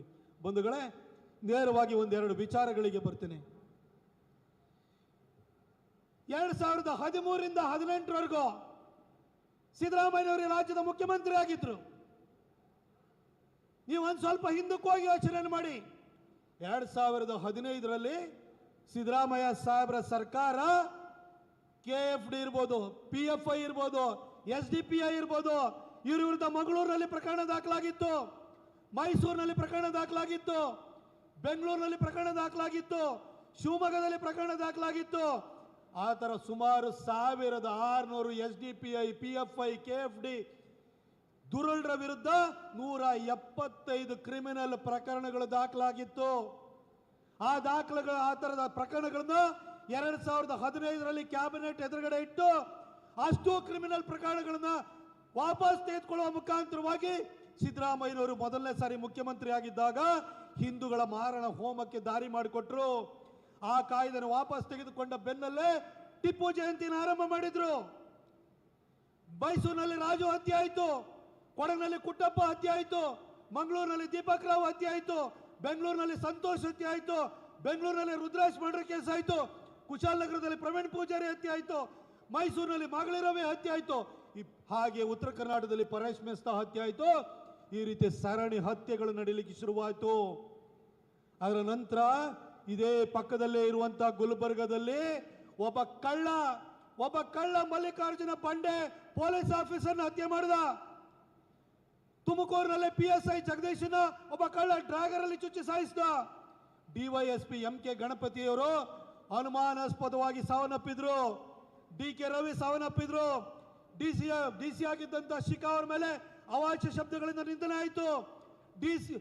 IAS ಆಫೀಸರ್ ರಶ್ಮಿ ಮಹೇಶ್ ಮೇಲೆ ದಾಳಿ ಆಯಿತು. ಹೀಗೆ ಅಧಿಕಾರಿಗಳಿಗೂ ರಕ್ಷಣೆ ಇರಲಿಲ್ಲ, ಪೊಲೀಸ್ ಅಧಿಕಾರಿಗಳಿಗೂ ರಕ್ಷಣೆ ಇಲ್ಲ, ಹಿಂದೂ ಕಾರ್ಯಕರ್ತರಿಗೂ ರಕ್ಷಣೆ ಇಲ್ಲ ಅಂತ ಆಯಿತು. 2023ರಲ್ಲಿ ಮತ್ತೆ ಚುನಾವಣೆ ಬಂತು. ಹಳೆ ಅನುಭವನ ಇಟ್ಕೊಂಡು ನಾವು ಹೇಳೋದು, ಒಂದು ವೇಳೆ ಯಾಮಾರಿ ಏನಾದರೂ ಕಾಂಗ್ರೆಸ್ಗೆ ನೀವು ಓಟ್ ಹಾಕಿದ್ರೆ ಸ್ಥಾಪನೆ ಆಗೋದು ಕನ್ನಡಿಗರ ಸರ್ಕಾರ ಅಲ್ಲ, ತಾಲಿಬಾನಿ ಸರ್ಕಾರ ಸ್ಥಾಪನೆ ಆಗುತ್ತೆ ಅಂತ ಹೇಳಿದ್ದು. ಇವತ್ತು 1.5 ವರ್ಷ ಆಯಿತು ಅಧಿಕಾರಕ್ಕೆ ಬಂದು. ಇವತ್ತು ಸಿದ್ದರಾಮಯ್ಯನವರ ಸರ್ಕಾರ ನಡೀತಾ ಇರುವಂತ ರೀತಿಯನ್ನು ನೋಡಿದ್ರೆ ನಿಮಗೆ ಯಾರಿಗಾದ್ರೂ ಇದು ತಾಲಿಬಾನಿ ಸರ್ಕಾರ ಕರ್ನಾಟಕದಲ್ಲಿ ಸ್ಥಾಪನೆ ಆಗಿದೆ ಅನ್ನೋದ್ರ ಬಗ್ಗೆ ನಿಮ್ಗೆ ಯಾರಿಗಾದ್ರೂ ಅನುಮಾನ ಇದೆಯಾ? ಆಗ 2015ರಲ್ಲಿ ಕ್ರಿಮಿನಲ್ ಪ್ರಕರಣ ವಾಪಸ್ ತೆಗೆದುಕೊಂಡ್ರು. ಸಿದ್ದರಾಮಯ್ಯನವರು 2ನೇ ಸಾರಿ ಮುಖ್ಯಮಂತ್ರಿ ಆದ್ರು.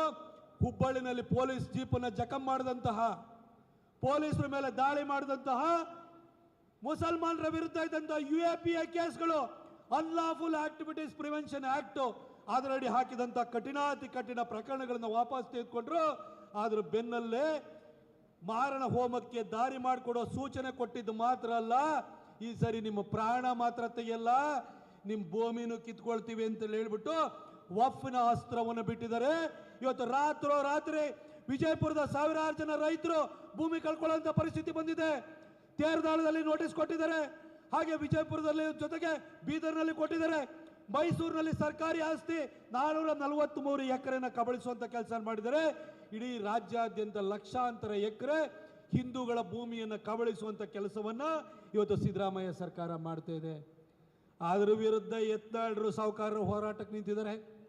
ಇದಕ್ಕೆ ನಾವು ಸಹಕಾರ ಕೊಡ್ಬೇಕಾ ಬೇಡವಾ? ನಾವು ಧ್ವನಿ ಎತ್ತಬೇಕಾ ಬೇಡವಾ? ಅವ್ರ ಜೊತೆ ನಿಂತ್ಕೊಂಡು ನಾವು ಹೋರಾಟ ಮಾಡಿ ತಾರ್ಕಿಕ ಅಂತ್ಯಕ್ಕೆ ತೆಗೆದುಕೊಂಡು ಹೋಗ್ಬೇಕಾ ಬೇಡವಾ?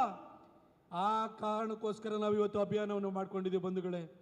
ಬಂಧುಗಳೇ, ಅವನು ಯಾರು? ಜಮೀರ್ ಅಹಮದ್ ಇರೋದು 4 ಅಡಿ ಇರೋದನೆ ಮನುಷ್ಯ. ಅಲ್ಲಾಕಿ ಆಸ್ತಿ ಅಂತ, ಇದು ಅಲ್ಲೊಂದು ಆಸ್ತಿ ಅಂತೆ. ನಾ ಜಮೀರ್ ಅಹಮದ್ ಕೇಳಲಿಕ್ಕೆ ಬಯಸ್ತೀನಿ. ನೀವು ಸಿದ್ದರಾಮಯ್ಯನವರು ಹೇಳಿದರೆ ಇದು ಅಲ್ಲಾಕಿ, ಇದು ಜಮೀನು, ಅದು ಇದು ಅಂತ ಹೇಳ್ತಾ ಇದ್ದೀರಲ್ಲ. ಜಮೀರ್ ಅಹಮದ್, ನಿಮ್ಮ ಅಲ್ಲಾಗೂ ಭಾರತಕ್ಕೂ ಏನ್ರಿ ಸಂಬಂಧ ಇದೆ? ಅರಬ್ನಲ್ಲಿ ಹುಟ್ಟಿರುವ ನಿಮ್ಮ ದೇವರಿಗೂ ನಿಮ್ಮ ಪ್ರವಾದಿಗೂ ಭಾರತಕ್ಕೆ ಏನ್ ಸಂಬಂಧ ಇದೆ? ಇಸ್ಲಾಂ ಇರ್ಬೋದು, ಕ್ರಿಶ್ಚಿಯಾನಿಟಿ ಇರ್ಬೋದು, ಈ ನೆಲದ ಧರ್ಮಗಳಲ್ಲ, ಆ ಬರಡು ಭೂಮಿಯಾಗಿರುವಂತ ಮರುಭೂಮಿಯಲ್ಲಿ ಹುಟ್ಟಿದಂತ ಧರ್ಮಗಳು. ನೀವು ನೆಲೆ ಕಂಡುಕೊಂಡು ಭಾರತಕ್ಕೆ ಬಂದಿದ್ದೀರಿ ಹೊರತು ನಮ್ಮ ಧರ್ಮ ನಿಮ್ಮ ಹತ್ರ ನೆಲೆ ಕಳ್ಕೊಂಡು ಹೋಗಿಲ್ಲ. ನಿಮಗೂ ಭಾರತಕ್ಕೆ ಏನ್ರಿ ಸಂಬಂಧ? ನಿಮ್ಮ ಪ್ರವಾದಿಗೂ ಭಾರತಕ್ಕೆ ಏನ್ ಸಂಬಂಧ? ನಿಮ್ಮ ಧರ್ಮಕ್ಕೂ ಭಾರತಕ್ಕೆ ಏನ್ ಸಂಬಂಧ? ಹಾಗಿರ್ಬೇಕಾದ್ರೆ ಅಲ್ಲಾಹು ಭೂಮಿ ಭಾರತದಲ್ಲಿ ಹೇಗಿರಕ್ ಸಾಧ್ಯ? ಇಲ್ಲಿರುವಂತದ್ದು ರಾಮನ ಭೂಮಿ, ಇಲ್ಲಿರುವಂತದ್ದು ಇಲ್ಲಿರೋದು ಕೃಷ್ಣನ ಭೂಮಿ, ಇಲ್ಲಿರುವಂತ ಕಿತ್ತೂರು ಚೆನ್ನಮ್ಮ ಹೋರಾಟ ಮಾಡಿ ಉಳಿಸಿರೋ ಭೂಮಿ, ಇಲ್ಲಿರೋದು ಸಂಗೊಳ್ಳಿ ರಾಯಣ್ಣ ಹೋರಾಟದ ಭೂಮಿ, ಇಲ್ಲಿರೋದು ಶಿವಾಜಿ ಮಹಾರಾಜರ ಭೂಮಿ, ಇಲ್ಲಿರುವಂತದ್ದು ಇದು ನಮ್ಮ ಭೂಮಿ, ಇದು ನಮ್ಮ ಧರ್ಮೀಯರ ಭೂಮಿ, ಇದು ಹಿಂದೂ ಧರ್ಮದ ನೆಲೆಬೀಡಿದು. ಇಲ್ಲಿ ನಿಮ್ಮ ಅಲ್ಲನ ಭೂಮಿ ಇರ್ಲಿಕ್ಕೆ ಸಾಧ್ಯ ಇಲ್ಲ. ಇಂಥ ಜಮೀರ್ ಅಹಮದ್ ಇರ್ಬೋದು, ಅವ್ರನ್ನ ಪೋಷಣೆ ಮಾಡ್ತಾ ಇರುವಂತಹ ಸಿದ್ದರಾಮಯ್ಯನವರು ಇರ್ಬೋದು, ಅವರಿಗೆ ಪಾಠ ಕಲಿಸ್ಬೇಕು. ಈ ವಫ್ಗಾಗಿದ್ದು ಗೆಜೆಟ್ ನೋಟಿಫಿಕೇಶನ್ ಕ್ಯಾನ್ಸಲ್ ಮಾಡಬೇಕು. ಇವತ್ತು ಆಂಧ್ರ ಪ್ರದೇಶದಲ್ಲಿ ಪವನ್ ಕಲ್ಯಾಣ್ ಮತ್ತು ಚಂದ್ರಬಾಬು ನಾಯ್ಡು ವಫ್ ಬೋರ್ಡ್ ಅನ್ನೇ ಬರ್ಖಾಸ್ತು ಮಾಡಿದ್ದಾರೆ. ನಾವು ನರೇಂದ್ರ ಮೋದಿಜಿಯವರ ಸರ್ಕಾರಕ್ಕೆ ಇಲ್ಲಿಂದ ಒಕ್ಕೋರ್ಲಿಂದ ಧ್ವನಿ ಎತ್ತೋಣ, ವಫ್ ಕಾಯ್ದೆನೆ ಬರ್ಖಾಸ್ತು ಮಾಡಿ ಅಂತ ಹೇಳಿ ಅದಕ್ಕೋಸ್ಕರ ಇವತ್ತು ಇಲ್ಲಿ ಹೋರಾಟಕ್ಕೆ ಬಂದಿದ್ದೀವಿ. ಬಂಧುಗಳೇ, ಈ ಮುಸಲ್ಮಾನರಿಗೆ ಈ ಭೂಮಿ ಅನ್ನೋದು ಪಿತ್ರಾರ್ಜಿತವಾಗಿ ಬರಬೇಕು ಅಂತಂದ್ರೆ ಅವ್ರ ಅಜ್ಜನೋ ತಾತನೋ ಮುತ್ತಾತನೋ ಅವ್ರ ಅಪ್ಪನೋ ಕೊಟ್ಟೋಗಿರ್ಬೇಕು ತಾನೆ. ನಿಮ್ಮ ಭೂಮಿ, ನಿಮ್ಮ ತಂದೆ, ನಿಮ್ಮ ಅಜ್ಜನಿಂದ ನಿಮಗೆ ಭೂಮಿ ಬಂದಿತ್ತು ಅಂತ ಹೇಳಿದ್ರೆ ಪಿತ್ರಾರ್ಜಿತ ಆಸ್ತಿ ಅಂತ ಇನ್ಹೆರಿಟೆನ್ಸ್ ಆಕ್ಟ್ ಪ್ರಕಾರವಾಗಿ ನಿಮಗೆ ಆ ಭೂಮಿ ಬರುತ್ತೆ.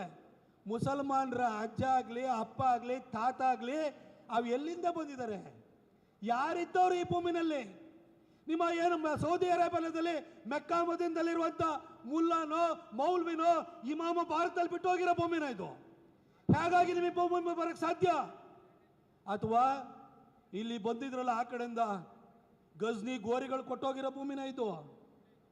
ಅಥವಾ ಬಾಬರು, ಹುಮಾಯೂನು, ಅಕ್ಬರು, ಔರಂಗಜೇಬ್ ಕೊಟ್ಟೋಗಿರೋ ಭೂಮಿನ? ಅಥವಾ ನಿಮ್ಮ ನವಾಬ ನಿಜಾಮ ಕೊಟ್ಟಿರೋ ಭೂಮಿನ ಇದು?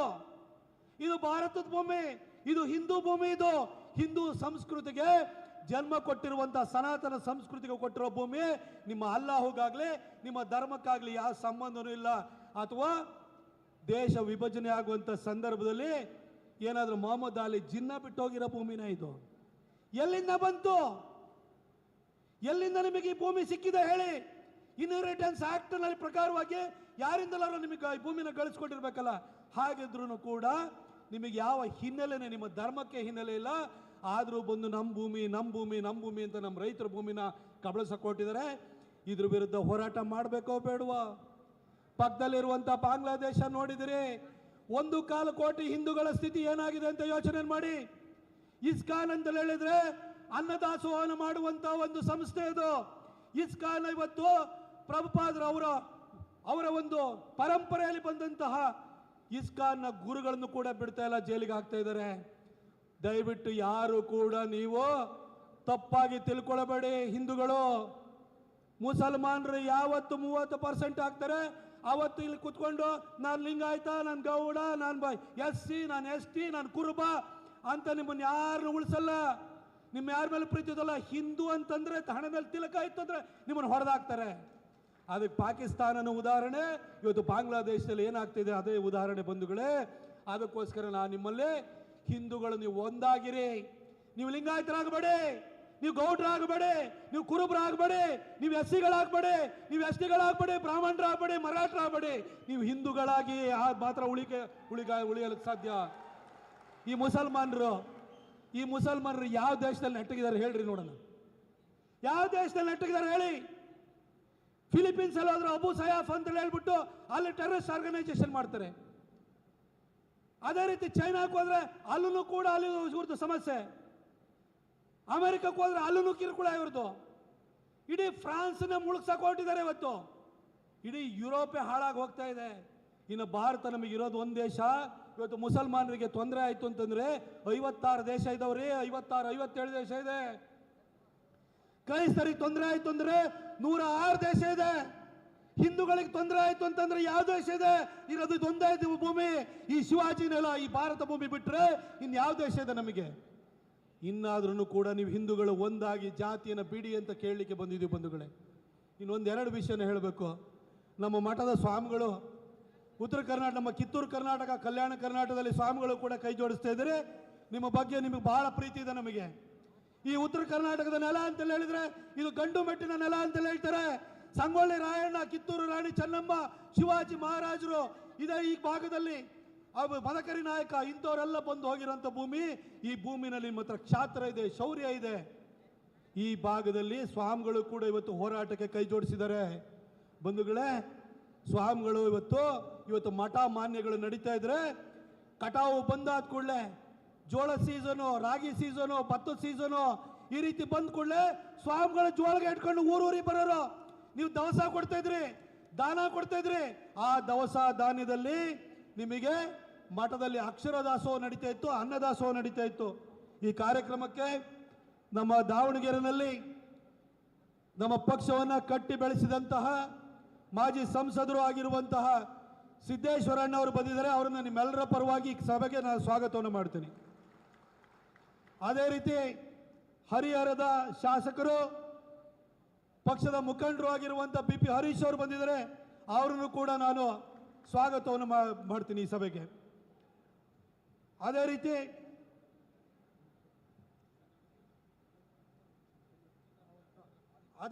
ಹೊಳಲ್ಕೆರೆಯ ಸನ್ಮಾನ್ಯ ಶಾಸಕರು, ಹಿಂದುಳಿದ ವರ್ಗದ ನೇತಾರರು ಆಗಿರುವ ನಮ್ಮ ಚಂದ್ರಪ್ಪ ಸಾಹೇಬರು ಬಂದಿದ್ದಾರೆ. ಅವರು ಕೂಡ ಈ ಸಭೆಗೆ ನಾನು ಸ್ವಾಗತವನ್ನು ಮಾಡ್ತೀನಿ. ಬಂಧುಗಳೇ, ನೀವೆಲ್ಲರೂ ಕೂಡ ನೀವೆಲ್ಲ ನಮ್ಮ ಹಿಂದೂ ಹುಲಿ ಬಸವನಗೌಡ ಪಾಟೀಲ್ ಯತ್ನಾಳ್ರ ಭಾಷಣ ಕೇಳಲಿಕ್ಕೆ ಎಲ್ಲ ಕಾತರರಾಗಿದ್ರಿ ಅಂತ ನನಗೆ ಗೊತ್ತು. ಹಾಗಾಗಿ ನಾನು ಆದಷ್ಟು ಬೇಗ ಭಾಷಣ ಮುಗಿಸ್ತೀನಿ. ಆ ಮುಗಿಸೋ ಮೊದಲು ಒಂದೆರಡು ಮಾತುಗಳು ಹೇಳಿಕ್ಕೆ ಬಯಸ್ತೀನಿ. ಬಂಧುಗಳೇ, ಮಠ ನಡೀತಾ ಇದ್ದಿದ್ದು ನೀವು ಕೊಟ್ಟಂಥ ದವಸದಿಂದ, ಮಠದಲ್ಲಿ ಅಕ್ಷರ ದಾಸೋಹ ನಡೀತಾ ಇರೋಂಥದ್ದು ನೀವು ಕೊಟ್ಟಂಥ ದಾನದಿಂದ ನಡೀತಾ ಇತ್ತು. ಇವತ್ತು ಮಠಗಳನ್ನು ಕೈ ಹಿಡಿದು ಬೆಳೆಸಿದಂಥ, ದವಸ ಧಾನ್ಯ ಕೊಟ್ಟಂತಹ, ದಾನ ಕೊಟ್ಟಂತಹ ರೈತನ ಭೂಮಿಗೆ ಇವತ್ತು ಕಂಟಕ ಬಂದಿದೆ. ಆದರೆ ನಮ್ಮ ಸ್ವಾಮಿಗಳೇನು ಮಾಡ್ತಿದ್ದಾರೆ? ತುಂಗಭದ್ರಾ ನದಿಯಿಂದ ಈಚೆಗಿರುವಂಥ ಸ್ವಾಮಿಗಳೆಲ್ಲ ಬೀದಿ ಬಂದು ಕೈ ಜೋಡಿಸ್ತಾ ಇದ್ದಾರೆ. ನಮ್ಮ ಆ ಕಡೆಗೆ ತುಂಗಭದ್ರಾ ನದಿ ದಾಟ್ಬಿಟ್ಟು ಆ ಕಡೆಗೆ ಸೌತ್ ಕರ್ನಾಟಕ, ದಕ್ಷಿಣ ಕರ್ನಾಟಕದ ಸ್ವಾಮಿಗಳಿಗೆ ಈ ವೇದಿಕೆ ಮುಖಾಂತರ, ಮಾಧ್ಯಮಗಳ ಮುಖಾಂತರ ಕರೆ ಕೊಡ್ತೀನಿ. ಒಳ್ಳೊಳ್ಳೆ ಎಜುಕೇಷನ್ ಇನ್ಸ್ಟಿಟ್ಯೂಷನ್ ಮಾಡಿದಿರಿ, ಮೆಡಿಕಲ್ ಕಾಲೇಜ್ ಇದೆ, ಇಂಜಿನಿಯರಿಂಗ್ ಕಾಲೇಜ್ ಇದೆ, ಒಳ್ಳೆ ಫೀಸ್ ಬರ್ತಾ ಇದೆ. ರೈತರು ಬೇಡ ಅಂತೇಳಿ ಹೇಳ್ಬಿಟ್ಟು ಕೂತ್ಕೊಂಡಿದ್ದೀರಾ. ನಾಳೆ ಮುಸಲ್ಮಾನರು ಬೀದಿಗಳಿತ್ತು ಅಂತಂದ್ರೆ ನಿಮ್ಮ ಮಠನೂ ಉಳಿಯಲ್ಲ, ನಿಮ್ಮ ಯಾವ ಆಶ್ರಮನೂ ಉಳಿಯಲ್ಲ. ಇವತ್ತು ರೈತ ಕಷ್ಟಪಟ್ಟಿದ್ದಾನೆ, ನೀವು ಮಠದಲ್ಲಿ ಕಡೆ ಕೂತ್ಕೊಂಡ್ಬಿಟ್ಟು ಬಂದಂಥ ಭಕ್ತರಿಗೆ ಅಕ್ಷತೆ ಹಾಕು, ಕೈಗೆ ಸೇಬಣ್ಣು ಕೊಡು, ಕಿತ್ಲೆ ಹಣ್ಣು ಕೊಡು, ಅಥವಾ ಮೂಸಂಬಿ ಹಣ್ಣು ಕೊಡು. ಇದಕ್ಕೆಲ್ಲ ನೀವಿರೋದು ಧರ್ಮ ರಕ್ಷಣೆ ಕೆಲಸವನ್ನ ಇವತ್ತು ಮಾಡಬೇಕು. ನಮ್ಮ ರೈತರನ್ನ ಉಳಿಸೋ ಕೆಲಸಕ್ಕೆ ಸ್ವಾಮೀಜಿಯವರು ಕೂಡ ಕೈ ಜೋಡಿಸ್ಬೇಕು ಅಂತ ಹೇಳ್ಬಿಟ್ಟು ನಾನು ವಿನಮ್ರವಾಗಿ ಕೇಳ್ತೀನಿ. ಅದೇ ರೀತಿಯಲ್ಲಿ ನಿಮಗೆ ಕಟುವಾದ ಎಚ್ಚರಿಕೆಯನ್ನು ಕೂಡ ನಾವು ಕೊಡ್ಲಿಕ್ಕೆ ಬಯಸ್ತೀವಿ. ಯಾಕೆಂತಂದ್ರೆ ಸ್ವಾಮಿಗಳ ಸ್ಥಿತಿ, ಇಸ್ಕಾನ್ನ ಸ್ವಾಮಿಗಳ ಸ್ಥಿತಿ ಇವತ್ತು ಬಾಂಗ್ಲಾದೇಶದಲ್ಲಿ ಏನಾಗಿದೆ ಅನ್ನೋದನ್ನ ನೋಡಿ ಆದ್ರೂ ಕೂಡ ನಮ್ಮ ರೈತರ ಬೆಂಗಾವಲಿಗೆ ಬರಬೇಕು ಅಂತ ಹೇಳ್ಬಿಟ್ಟು ನಾನು ಅವರಿಗೆ ಕರೆಯನ್ನು ಕೊಡ್ತೀನಿ. ಬಂಧುಗಳೇ, ನಮ್ಮ ಧರ್ಮದ ಹಿರಿಮೆ ಬಗ್ಗೆ ಒಂದೆರಡು ನಿಮಿಷದಲ್ಲಿ ಮಾತಾಡ್ತಾ ಹೇಳ್ತೀನಿ, ನಾನು ಮಾತನ್ನು ಮುಗಿಸ್ತೀನಿ. ಸಿದ್ದರಾಮಯ್ಯನವರು ಮೊದಲನೇ ಸರಿ ಮುಖ್ಯಮಂತ್ರಿ ಆದರು. ನಾವೇನಾದರೂ ಕೇಸರಿದು ಶಾಲಾ ಹೋದ್ರೆ ತೆಗೆದು ಬಿಸಾಕೋರು. ನಮ್ಮ ಏನಾದ್ರು ಕುಂಕುಮ ಇಡಕ್ಕೆ ಹೋದ್ರೆ ಕುಂಕುಮ ಇಡಿಸ್ಕೊಳ್ತಿರ್ಲಿಲ್ಲ.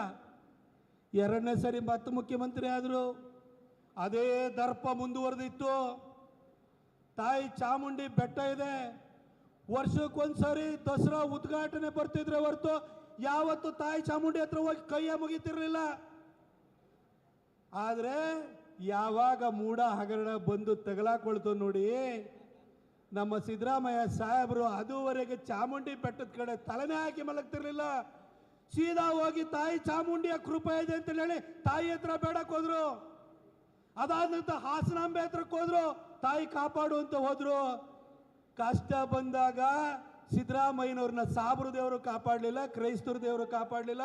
ಕಾಪಾಡಬೇಕಾಗಿದ್ದು ನಮ್ಮ ತಾಯಿ ಚಾಮುಂಡಿ ಹಾಸನಾಂಬೆ ಕಾಪಾಡಿದ್ದು.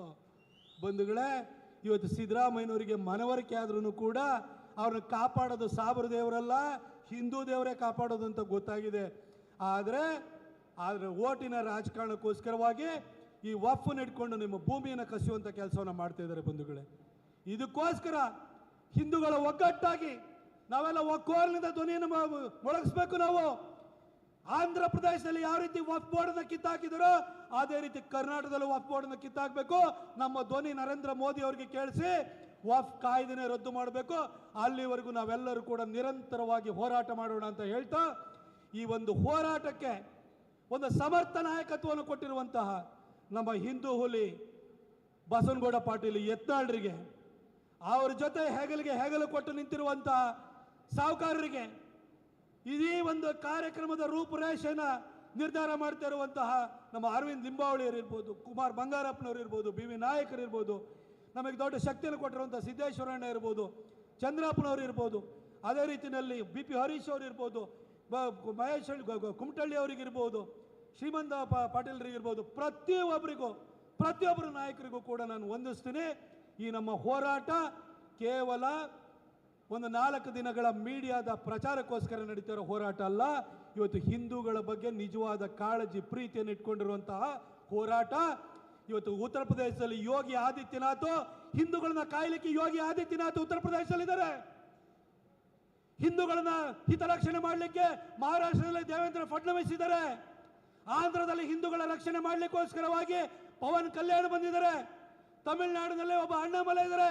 ಕರ್ನಾಟಕಕ್ಕೂ ಕೂಡ ಅಂತ ಲೀಡರ್ಶಿಪ್ ಬೇಕು. ಆ ಲೀಡರ್ಶಿಪ್ ಕೊಡೋ ಅಂತ ಶಕ್ತಿ ಇರೋದು ಯಾರಿಗೆ? ಶಕ್ತಿ ಇರೋದು ಬಸವನಗೌಡ ಪಾಟೀಲ್ ಯತ್ನಾಳ್ರಿಗೆ. ಅವ್ರ ನೇತೃತ್ವದಲ್ಲಿ ಹೋರಾಟ ಮಾಡೋಣ ಅಂತ ಹೇಳ್ತಾ, ನಿಮ್ಮೆಲ್ಲರೂ ಇಷ್ಟು ದೊಡ್ಡ ಸಂಖ್ಯೆಯಲ್ಲಿ ಬಂದಿದ್ದೀರಿ. ನಿಮ್ಮೆಲ್ಲರೂ ಕೂಡ ನಾನು ವಂದಿಸ್ತೀನಿ. ಉತ್ತರ ಕರ್ನಾಟಕ, ದಕ್ಷಿಣ ಕರ್ನಾಟಕಕ್ಕೆ ನೀವು ಹೋರಾಟದಲ್ಲಿ ನೀವು ಮೇಲ್ಪಂಕ್ತಿನ ಹಾಕೊಟ್ಟವರು. ನವಾಬ್ರ ವಿರುದ್ಧ ಹೋರಾಟ ಮಾಡಿದವ್ರು ನೀವು, ನಿಜಾಮ್ರ ವಿರುದ್ಧ ಹೋರಾಟ ಮಾಡಿದವ್ರು ನೀವು, ಬೋಮರಿ ಸುಲ್ತಾನ್ರ ವಿರುದ್ಧ ಹೋರಾಟ ಮಾಡಿದವ್ರು ನೀವು. ಕರ್ನಾಟಕಕ್ಕೆ ಉತ್ತರ ಕರ್ನಾಟಕ ಅಥವಾ ಕಿತ್ತೂರು ಅಥವಾ ಕಲ್ಯಾಣ ಕರ್ನಾಟಕ ಮಾದರಿಯಾಗಿರಬೇಕು. ಈ ಹೋರಾಟಕ್ಕೂ ಕೂಡ ಕಿತ್ತೂರು ಕರ್ನಾಟಕ, ಕಲ್ಯಾಣ ಕರ್ನಾಟಕ ಮಾದರಿಯಾಗಲಿ ಅಂತ ಹೇಳಿ ಆಶಿಸ್ತಾ ನನ್ನ ಮಾತನ್ನು ಮುಗಿಸ್ತೇನೆ. ಬೋಲೋ ಭಾರತ್ ಮಾತಾ ಕಿ. ಪ್ರತಾಪ್ ಸಿಂಗ್ ಸರ್ ಅವರಿಗೆ ತುಂಬ ಹೃದಯದ ಅಭಿನಂದನೆ ಸಲ್ಲಿಸ್ತಾ, ಈಗ ತಾನೇ ಆಗಮಿಸಿರ್ತಕ್ಕಂಥ ಚನ್ನಗಿರಿಯ BJP ಮುಖಂಡರು ಸನ್ಮಾನ್ಯ ಶ್ರೀ ಶಿವಕುಮಾರ್ ಸರ್ ಅವರಿಗೆ ಆತ್ಮೀಯ ಸ್ವಾಗತವನ್ನು ಬಯಸ್ತಾ ಇದ್ದೇವೆ. ಹಾಗೆ ಮಾಜಿ ನಗರಾಭಿವೃದ್ಧಿ ಅಧ್ಯಕ್ಷರು ದಾವಣಗೆರೆಯ ಯಶವಂತರಾವ್ ಜಾಧವ್ ಸರ್ ಅವರಿಗೆ ತುಂಬ ಹೃದಯದ ಸ್ವಾಗತವನ್ನು ಬಯಸ್ತಾ ಇದ್ದೇವೆ. BJPಯ ಜಿಲ್ಲಾ ಪ್ರಧಾನ ಕಾರ್ಯದರ್ಶಿ ಜಗದೀಶ್ ಸರ್ ಅವರಿಗೆ ತುಂಬ ಹೃದಯದ ಸ್ವಾಗತವನ್ನು ಬಯಸ್ತಾ ಇದ್ದೇವೆ. ಶ್ರೀಯುತ ಜೀವನ್ ಮೂರ್ತಿ ಸರ್ ಅವರು ಮಾಜಿ ಬಯಲು ಸೀಮಾ ಅಭಿವೃದ್ಧಿ ನಿಗಮದ ಅಧ್ಯಕ್ಷರು ದಾವಣಗೆರೆ ಅವರಿಗೆ ತುಂಬ ಹೃದಯದ ಸ್ವಾಗತವನ್ನು ಬಯಸ್ತಾ ಇದ್ದೇವೆ. ಹರಿಹರದ BJP ಮಂಡಲ ಅಧ್ಯಕ್ಷರು ಶ್ರೀಯುತ ಲಿಂಗರಾಜ್ ಸರ್ ಅವರಿಗೂ ಮತ್ತು ಶ್ರೀಯುತ ಅಜಿತ್ ಸಾವಂತ್ ಸರ್ ಅವರಿಗೂ ತುಂಬ ಹೃದಯದ ಧನ್ಯವಾದಗಳನ್ನು ಅರ್ಪಿಸ್ತಾ, ಆತ್ಮೀಯರೇ, ಈಗ ನಮ್ಮೆಲ್ಲರ ನೆಚ್ಚಿನ ನಟರು ಹಾಗೂ BJPಯ ಮುಖಂಡರು ಸನ್ಮಾನ್ಯ ಶ್ರೀ ಕುಮಾರ್ ಬಂಗಾರಪ್ಪ ಸರ್ ಅವರು ತಮ್ಮೆಲ್ಲರನ್ನು ಉದ್ದೇಶಿಸಿ ಮಾತನ್ನು ಆಡ್ತಾ ಇದ್ದಾರೆ. ಅವಾಗ ನಂಬರ್ ಕೇಳಿದರು, ಪ್ರತಾಪ್ ಅವರು ಹೇಳೋದು ಮರೆತರು, ಯಾರೋ ಕೇಳಿದ್ರಿ, ನೋಟ್ ಮಾಡ್ಕೊಳ್ಳಿ. ಈ ಬಗ್ಗೆ ಏನಾದ್ರು ಕಂಪ್ಲೇಂಟ್ ಇದ್ದರೆ, ನಿಮ್ಮದು ವಕ್ಫ್ ಅಂತ ಆಗ್ತಾ ಇದ್ದರೆ ದಯವಿಟ್ಟು ನಮ್ಮ ವಾರ್ ರೂಮ್ ನಂಬರ್ ಬರ್ಕೊಳ್ಳಿ. 90-356-75734. ಇನ್ನೊಮ್ಮೆ ರಿಪೀಟ್ ಮಾಡ್ತೀನಿ, 90-356-75734. ಕನ್ನಡದಲ್ಲಿ 90-356-75734. ಈ ನಂಬರ್ಗೆ ಏನೇನು ನಿಮ್ಮದು ಉತ್ತಾರ ಇದೆ, ಏನಾಗಿದೆ ಅಂತ ಸಂಕ್ಷಿಪ್ತವಾಗಿ ಬರೆದು ಈ ನಂಬರಿಗೆ ಕಳಿಸ್ಕೊಡಿ.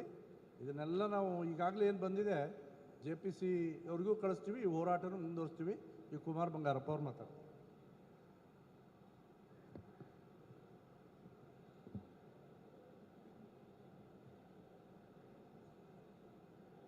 ಭಾರತೀಯ ಜನತಾ ಪಾರ್ಟಿಯ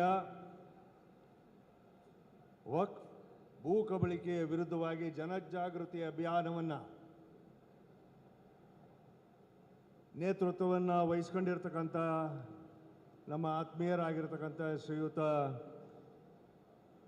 ಯತ್ನಾಳ್ ಅವರೇ, ಈ ಕಾರ್ಯಕ್ರಮದ ರೂಪರೇಷೆಗಳನ್ನು ಮತ್ತು ಈ ಕಾರ್ಯಕ್ರಮವನ್ನು ಯಶಸ್ವಿಯಾಗಿ ಮುಂದೆ ತಗೊಂಡು ಹೋಗೋದಕ್ಕೆ ಇಡೀ ಬೆಳಗಾಂ ಉತ್ತರ ಕರ್ನಾಟಕದಿಂದ ಬಂದಿರತಕ್ಕಂಥ ನಮ್ಮ ಗೋಕಾಕನ ಶಾಸಕ ಮಿತ್ರರಾಗಿರ್ತಕ್ಕಂಥ ಶ್ರೀಯುತ ರಮೇಶ್ ಜಾರಕಿಹೊಳಿ ಅವರೇ,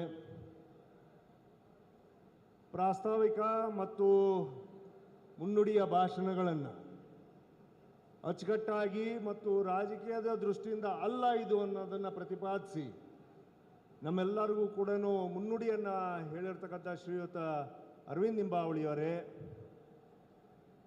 ಅನೇಕ ವಿಚಾರಗಳನ್ನು, ಇತಿಹಾಸದ ಪುಟಗಳನ್ನು ಎತ್ತಿ ಹಿಡಿದು ಎಲ್ಲರಿಗೂ ಕೂಡ ಮನಮುಟ್ಟುವಾಗಿ ವಕ್ಫ್ ವಿಚಾರವನ್ನು ಎತ್ತಿ ಹಿಡಿದಂಥ ಮೈಸೂರಿನ ಮಾಜಿ ಸಂಸದರಾಗಿರ್ತಕ್ಕಂಥ ಪ್ರತಾಪ್ ಅವರೇ, ಇನ್ನೋರ್ವ ಮುಖಂಡರಾಗಿರ್ತಕ್ಕಂಥ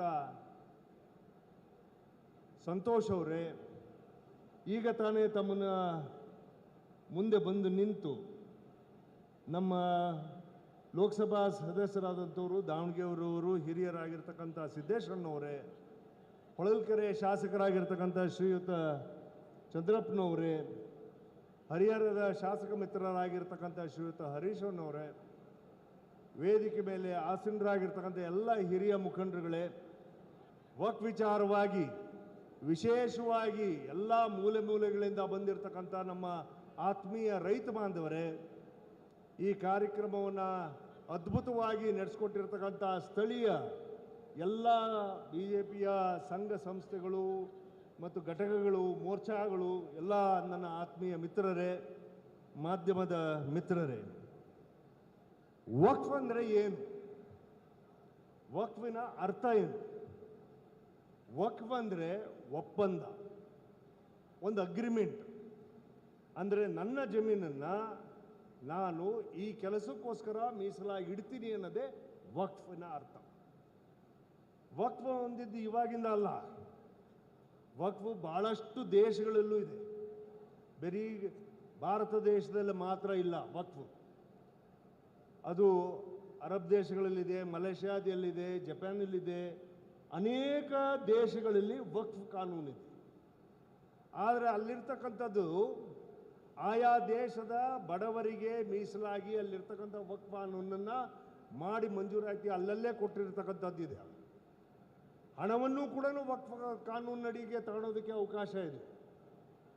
ಆದರೆ ಭಾರತದಲ್ಲಿ 1952-54ರಲ್ಲಿ ಕಾನೂನನ್ನು ಮಾಡಿ ಹೇಗೆ ದೇವಸ್ಥಾನಗಳಿಗೆ ಎಂಡೋಮೆಂಟ್ ಕಮಿಷನ್, ಮುಜರಾಯಿ ಕಮಿಷನಿಂದ ಜಮೀನುಗಳನ್ನು, ಶಾಲೆಗಳನ್ನು ಆ ಕಾಲದಲ್ಲಿ ಕೊಟ್ಟು ಶಾಲೆಗಳನ್ನು ನಡೆಸಬೇಕು, ಇದಕ್ಕೆ ಆದಾಯ ಇರೋದಿಲ್ಲ ಅಂತೇಳಿ ಹೇಗೆ ಮಾಡಿದ್ರು, ಹಾಗೆ ಇವಕ್ಕೂ ಕೂಡ ಒಂದು ಸ್ವಲ್ಪ ಜಮೀನುಗಳಿರಲಿ ಅಂತ ಹೇಳ್ಬಿಟ್ಟು ಮಾಡಿರ್ತಕ್ಕಂಥ ಕೆಲಸ ಆಗಿತ್ತು. 1974ರಲ್ಲಿ ಗೇಣಿದಾರರ ಭೂಸುಧಾರಣಾ ಕಾನೂನು ಬಂದ ಮೇಲೆ ಈ ದೇವಸ್ಥಾನದ ಜಮೀನು ಮತ್ತು ಶಾಲೆಯ ಜಮೀನುಗಳೆಲ್ಲವೂ ಕೂಡ ರೈತರು ಉಳುವವನೇ ಹೊಲದೊಡೆಯ ಅನ್ನೋ ಕಾನೂನು ಮೇಲೆ ದೇವರಾಜ ಅರಸು ಅವರ ನೇತೃತ್ವದಲ್ಲಿ ಅಂದಿನ ಸರ್ಕಾರಗಳು ರೈತರಿಗೆ ಕೊಡ್ತಕ್ಕಂಥ ಕೆಲಸವನ್ನು ಮಾಡ್ತು. ಆದರೆ ವಕ್ಫ್ ಅಡಿನಲ್ಲಿ ಬಂದಿರತಕ್ಕಂಥ ಜಮೀನು ಮಾತ್ರ ಈ ಕಾನೂನಡಿನಲ್ಲಿ ಬರಲೇ ಇಲ್ಲ. ಇದಕ್ಕೆ ಬೇಕಾಗಿರ್ತಕ್ಕಂಥ ಕಾನೂನು ಅವತ್ತಿನ ದಿನದಲ್ಲಿ ಯಾವುದೇ ಒಬ್ಬ ರೈತ ಅದರಲ್ಲಿ ವಕ್ಫ್ ಅಡಿನಲ್ಲಿ ಬಂದಿದ್ದಾನಂದರೆ ಆ ಕಾನೂನನ್ನು ಮುಚ್ಚುವ ಹಾಗೇ ಉಳ್ಕೊಂಡು ಹೋಯ್ತು, ರೈತರಿಗೆ ಜಮೀನು ದಕ್ಕಲಿಲ್ಲ. ಆದರೆ ವಕ್ಫ್ ಕಾನೂನಿಗೆ ಬದಲಾವಣೆಗಳನ್ನು ಅನೇಕ ವರ್ಷಗಳು ಮಾಡಿದ್ದಾರೆ. 65ರಲ್ಲಿ ಮಾಡಿದ್ದಾರೆ, 74ರಲ್ಲಿ ಮಾಡಿದ್ದಾರೆ, 95ರಲ್ಲಿ ಮಾಡಿದ್ದಾರೆ, ಮನಮೋಹನ್ ಸಿಂಗ್ ಅವರ ಕಾಲದಲ್ಲಿ ಮಾಡಿದ್ದಾರೆ. ಮಾಡಿಬಿಟ್ಟು ಏನು ಮಾಡಿದರು, ಇದನ್ನು ನ್ಯಾಯಾಲಯದಿಂದ ಮತ್ತು ಸರ್ಕಾರಗಳಿಂದ ಸಪ್ರೇಟ್ ಮಾಡಿಬಿಟ್ಟು ನ್ಯಾಯಾಲಯಕ್ಕೆ ನೀವು ಹೋಗೋದಕ್ಕೆ ಸಾಧ್ಯನೇ ಇಲ್ಲ. ವಕ್ಫನ ಆಸ್ತಿಯನ್ನು ಮಾಡಿದರೆ ಒಂದು ಗುಡ್ಡದಿಂದ ಈ ಗುಡ್ಡದಿಂದ ಹಿಡಿದ್ಬಿಟ್ಟು ಈ ಗುಡ್ಡದವರೆಗೂ ವಕ್ಫ್ ಆಸ್ತಿ ಅಂತ ತೀರ್ಮಾನ ಮಾಡಿದರೆ ಅದು ತಂದೆ ಆಸ್ತಿ ಅಂತ ಹೇಳಿ ತೀರ್ಮಾನ ಮಾಡ್ಕೊಂಡು ಹೋಗ್ತಕ್ಕಂಥ ಕೆಲಸವನ್ನು ವಕ್ಫ್ ಮಾಡ್ತಾ ಬಂತು. ಈ ವಕ್ಫ್ ಆಸ್ತಿನಲ್ಲಿ ಮಾಡಿದ ಮೇಲೆ ಇದನ್ನು ನಿಯಂತ್ರಣ ಮಾಡಿರಬೇಕಾಗಿರ್ತಕ್ಕಂಥ ಸರ್ಕಾರಗಳು ಇದನ್ನು ಕೈ ಚೆಲ್ಲಿ ಕೂತ್ಕೊಳ್ತು. ವಕ್ಫಿನ ಸಮಿತಿನಲ್ಲಿ, ವಕ್ಫ್ ಲೆಜಿಸ್ಲೇಟಿವ್ ಕಮಿಟಿನಲ್ಲಿ ಸಾವಿರಾರು ಕೇಸುಗಳನ್ನು ನಾನು 5 ವರ್ಷಗಳ ಕಾಲ ನಿರಂತರವಾಗಿ ಮಾಡಿದ್ದೀನಿ. ಇದೇ ದಂಧೆ ವಕ್ಫ್ ಬೋರ್ಡ್ನಲ್ಲಿ ಏನಾಗಿದೆ ಅಂದರೆ 20 ರೂಪಾಯಿಗೆ ಅವತ್ತು ಇವನು ಬಾಡಿಗೆ ಕೊಟ್ಕೊಂಡಿದ್ರೆ ಇವತ್ತದು 30,000 ರೂಪಾಯಿ ಆಗಿರಲಿ, ಆದರೆ ವಕ್ಫಿಗೆ ಬರ್ತಕ್ಕಂಥದ್ದು, ಸರ್ಕಾರಕ್ಕೆ ಬರ್ತಕ್ಕಂಥದ್ದು 20 ರೂಪಾಯಿ ಮಾತ್ರ ಬರ್ತಾ ಇದೆ. ಅದನ್ನು ಜಾಸ್ತಿನೇ ಮಾಡಲಿಲ್ಲ. ಅದನ್ನು ಜಾಸ್ತಿ ಮಾಡಬೇಕು ಅಂತಕ್ಕಂಥ ವಿಚಾರ ಬಂದಾಗ ಏನು ಮಾಡಿದರು, ಇದನ್ನು ತಗೊಂಡೋಗಿ ಕೋರ್ಟಿಗೆ ಹಾಕ್ಕೊಂಡ್ರು. ಕೋರ್ಟಲ್ಲಿದೆ ಕೇಸು. ಇವಾಗ ಉದಾಹರಣೆಗೆ ವಿನ್ಸನ್ ಮ್ಯಾನರ್ ಹೋಟೆಲ್ ಇದೆಯಲ್ಲ, ವಿನ್ಸನ್ ಮ್ಯಾನರ್ ಹೋಟೆಲ್ ವಕ್ಫ್ ಆಸ್ತಿ. ಅಲ್ಲಿ ನಡೀತಕ್ಕಂಥದ್ದು 5 ಸ್ಟಾರ್ ಹೋಟೆಲ್ಲು ಸುಮಾರು 1,000 ಕೋಟಿ ವ್ಯವಹಾರವನ್ನು ಪ್ರತಿ ವರ್ಷ ಮಾಡ್ತಾರೆ. ಆದರೆ ಸರ್ಕಾರ ಕೊಡೋದೆಷ್ಟು? 10,000 ರೂಪಾಯಿ ಮಾತ್ರ ಕೊಡ್ತಾರೆ. ಈ ಥರ ಎಲ್ಲ ಕಡೆಗೂ ಕೂಡ ಪ್ರತಿ ಎಲ್ಲೆಲ್ಲಿ ಆಸ್ತಿಗಳಿದ್ದಾವೋ ಅದನ್ನು ವ್ಯವಹಾರವಾಗಿ ಇಟ್ಕೊಂಡಿದ್ದಾರೆ. ಇದರಲ್ಲಿ ಅನೇಕ ರಾಜಕಾರಣಿಗಳು ಕೂಡ ಹೆಸರುಗಳಿದ್ದಾವೆ. ಜಾಫರ್ ಶರೀಫ್ ಅವ್ರ ಹೆಸರಿದೆ, CM ಇಬ್ರಾಹಿಂ ಅವ್ರ ಹೆಸರಿದೆ, ಧರ್ಮ್ ಸಿಂಗ್ ಅವ್ರ ಹೆಸರಿದೆ. ಇದು ಮಾನಪಾಡಿ ಅಂತ ಹೇಳಿಬಿಟ್ಟು ಒಂದು ವರದಿಯನ್ನೇ ಏನು ಸಲ್ಲಿಸಿದ್ದಾರೆ, ಅದರಲ್ಲಿ ಪೂರ್ಣ ವಿವರವನ್ನು ಸಲ್ಲಿಸಿದ್ದಾರೆ. ಯಾರ್ಯಾರು ವಕ್ಫ್ ಆಸ್ತಿಗಳನ್ನು ನುಂಗಿದ್ದಾರೆ, ಇದನ್ನು ಸರ್ಕಾರಕ್ಕೆ ತರಬೇಕು, ರೈತರಿಗೆ ಇದನ್ನು ಮತ್ತೆ ಒದಗಿಸಿಕೊಡಬೇಕು, ಇದನ್ನು ಅನ್ಯಾಯ ಆಗಿದೆ ಅಂತಕ್ಕಂಥ ವಾದವನ್ನು ಇಟ್ಕೊಂಡಿರ್ತಕ್ಕಂಥ ಕೆಲಸವನ್ನು ಮಾಡಿದ್ವಿ. ನಮ್ಮ ವರದಿಯಲ್ಲೂ ಕೂಡ ಮಾಡಿದ್ವಿ. ಇವೆಲ್ಲವೂ ಕೂಡ ಸರ್ಕಾರವನ್ನು, ಸಾರ್ವಜನಿಕರ ಆಸ್ತಿಯನ್ನು ದೋಚ್ತಾ ಇದ್ದಾರೆ, ಇದನ್ನು ಸರಿ ಮಾಡಬೇಕು ಅಂತೇಳಿ. ಇದು ಯಾವಾಗ ಯತ್ನಾಳಜಿಯವರು ಬಿಜಾಪುರದಲ್ಲಿ ನಿಂತುಬಿಟ್ಟು ಇಲ್ಲ ಇದೆಲ್ಲದು ವಕ್ಫ್ ಆಸ್ತಿಗಳನ್ನು ನೀವು ಸಾರ್ವತ್ರಿಕವಾಗಿ ಇವಾಗ ಶುರು ಮಾಡ್ಕೊಂಡಿದ್ದೀರಿ ಅಂತ ಹೇಳಿ ಶುರು ಮಾಡ್ಕೊಂಡಾಗ ಸಿದ್ದರಾಮಯ್ಯನವರು ಹೇಳಿದರು ಇದೆಲ್ಲದನ್ನು ಕೂಡ ನಾನು ನಿಲ್ಲಿಸಿದ್ದೀನಿ, ನಾವೆಲ್ಲದನ್ನು ಕೂಡ ಪಾಣೆನಲ್ಲಿ ಎಲ್ಲ ಚೇಂಜ್ ಮಾಡಿರಿ ಅಂತ. ಆದರೆ ಮಾಡೋದಕ್ಕೆ ಸಿದ್ದರಾಮಯ್ಯನವರಿಗೆ ಬರೋದಿಲ್ಲ. ಯಾಕಂದರೆ ವಕ್ಫ್ ಕಾನೂನು ಅಡಿನಲ್ಲಿ ಇದನ್ನು ವಕ್ಫ್ ನ್ಯಾಯಾಲಯಕ್ಕೆ ಹೋಗಬೇಕೆ ಹೊರತು ಸಿದ್ದರಾಮಯ್ಯನವರು ಕೂಡ ಅಲ್ಲಿ ಮಾತಾಡೋದಕ್ಕೆ ಸಾಧ್ಯ ಇಲ್ಲ. ಅವ್ರು ಬದಲಾವಣೆ ಮಾಡ್ತೀನಿ ಅಂದರೂ ಕೂಡ ಮಾಡೋದಕ್ಕೆ ಶಕ್ತಿ ಇಲ್ಲ ಅಲ್ಲಿ. ಅದಕ್ಕೋಸ್ಕರನೇ ಪ್ರಧಾನಮಂತ್ರಿಗಳು ತೀರ್ಮಾನ ಮಾಡಿದರು, ಎಲ್ಲೆಲ್ಲಿ ವಕ್ ಆಸ್ತಿ ಅಂತ ಇದೆಯೋ, ರೈತರಿಗೆ ಕೊಡಬೇಕಾಗಿರ್ತಕ್ಕಂಥ ಅಥವಾ ಸಾರ್ವಜನಿಕರ ಆಸ್ತಿ ಇದೆಯೋ, ಲಕ್ಷಾಂತರ ಆಸ್ತಿ, ಲಕ್ಷಾಂತರ ಎಕರೆಗಳ ಆಸ್ತಿ ಬರೀ ಕರ್ನಾಟಕದಲ್ಲಿ ಜಮೀರ್ ಅಹಮದ್ ಅವರು ಹೇಳಿದರು 1,16,000 ಎಕರೆ ನಮ್ದಿದೆ ಅಂತೇಳಿ. ಆದರೆ ಕೈಯಲ್ಲಿರೋದು ಎಷ್ಟು? 26,000 ಮಾತ್ರ ಇದೆ ಅಂದರು. 26,000 ಕೈಯಲ್ಲಿದೆ ಅಂದರೆ ಇನ್ನು ಉಳಿದಿರ್ತಕ್ಕಂಥ 87,000 ಎಕರೆ ಎಲ್ಲಿ ಹೋಗಿದೆ, ಯಾರ ಕೈಯಲ್ಲಿದೆ? ಅದನ್ನು ತನಿಖೆ ಮಾಡಿ. ಅದು ಕರ್ನಾಟಕದ ಸರ್ಕಾರದ ಆಸ್ತಿ, ಸಾರ್ವಜನಿಕರ ಆಸ್ತಿ, ರೈತರ ಆಸ್ತಿ. ಅದನ್ನು ಮೊದಲನೇದಾಗಿ ಮಾಡಿ. ಅಂದರೆ 26,000 ಎಕರೆನ ಮೊದಲ ಕೊಡಬೇಕು, ಈ ಉಳಿದಿರ್ತಕ್ಕಂಥವ್ರಿಗೆ ನೋಟಿಸ್ ಕೊಡಬೇಕು ಅಂತೇಳಿ ಮಾಡಿರ್ತಕ್ಕಂಥ ದಂಧೆ ಇದು ಅಧಿಕಾರಿಗಳು ಅಧಿಕಾರಿಗಳ ಎದುರುಗಳಿಗೆ ಅಧಿಕಾರ ಇರ್ತಕ್ಕಂಥ ರಾಜಕಾರಣಿಗಳು ಇದು ರೈತರಿಗೆ ನೋಟಿಸ್ ಕೊಟ್ಬಿಟ್ಟು ವ್ಯವಹಾರಕ್ಕೆ ನಿಂತ್ಕೊಂಡಿರ್ತಕ್ಕಂಥದ್ದು. ಎಕರೆಗೆ 3 ಲಕ್ಷ ರೂಪಾಯಿನ ಕಲೆಕ್ಟ್ ಮಾಡಬೇಕು ಅಂತೇಳಿ ಮುಂದೆ ಹೊರಟಿರ್ತಕ್ಕಂಥ ಕೆಲಸ ಇದು. ಇದನ್ನು ಮಾಡೋದಕ್ಕೆ ಅಧಿಕಾರಿಗಳಿಗೆ ಚಾಲನೆ ಕೊಡೋದು.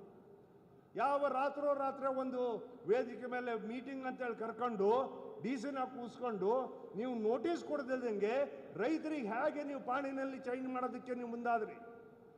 ಹೇಗೆ ಚೇಂಜ್ ಆಯ್ತು ಅದು ರಾತ್ರಿ?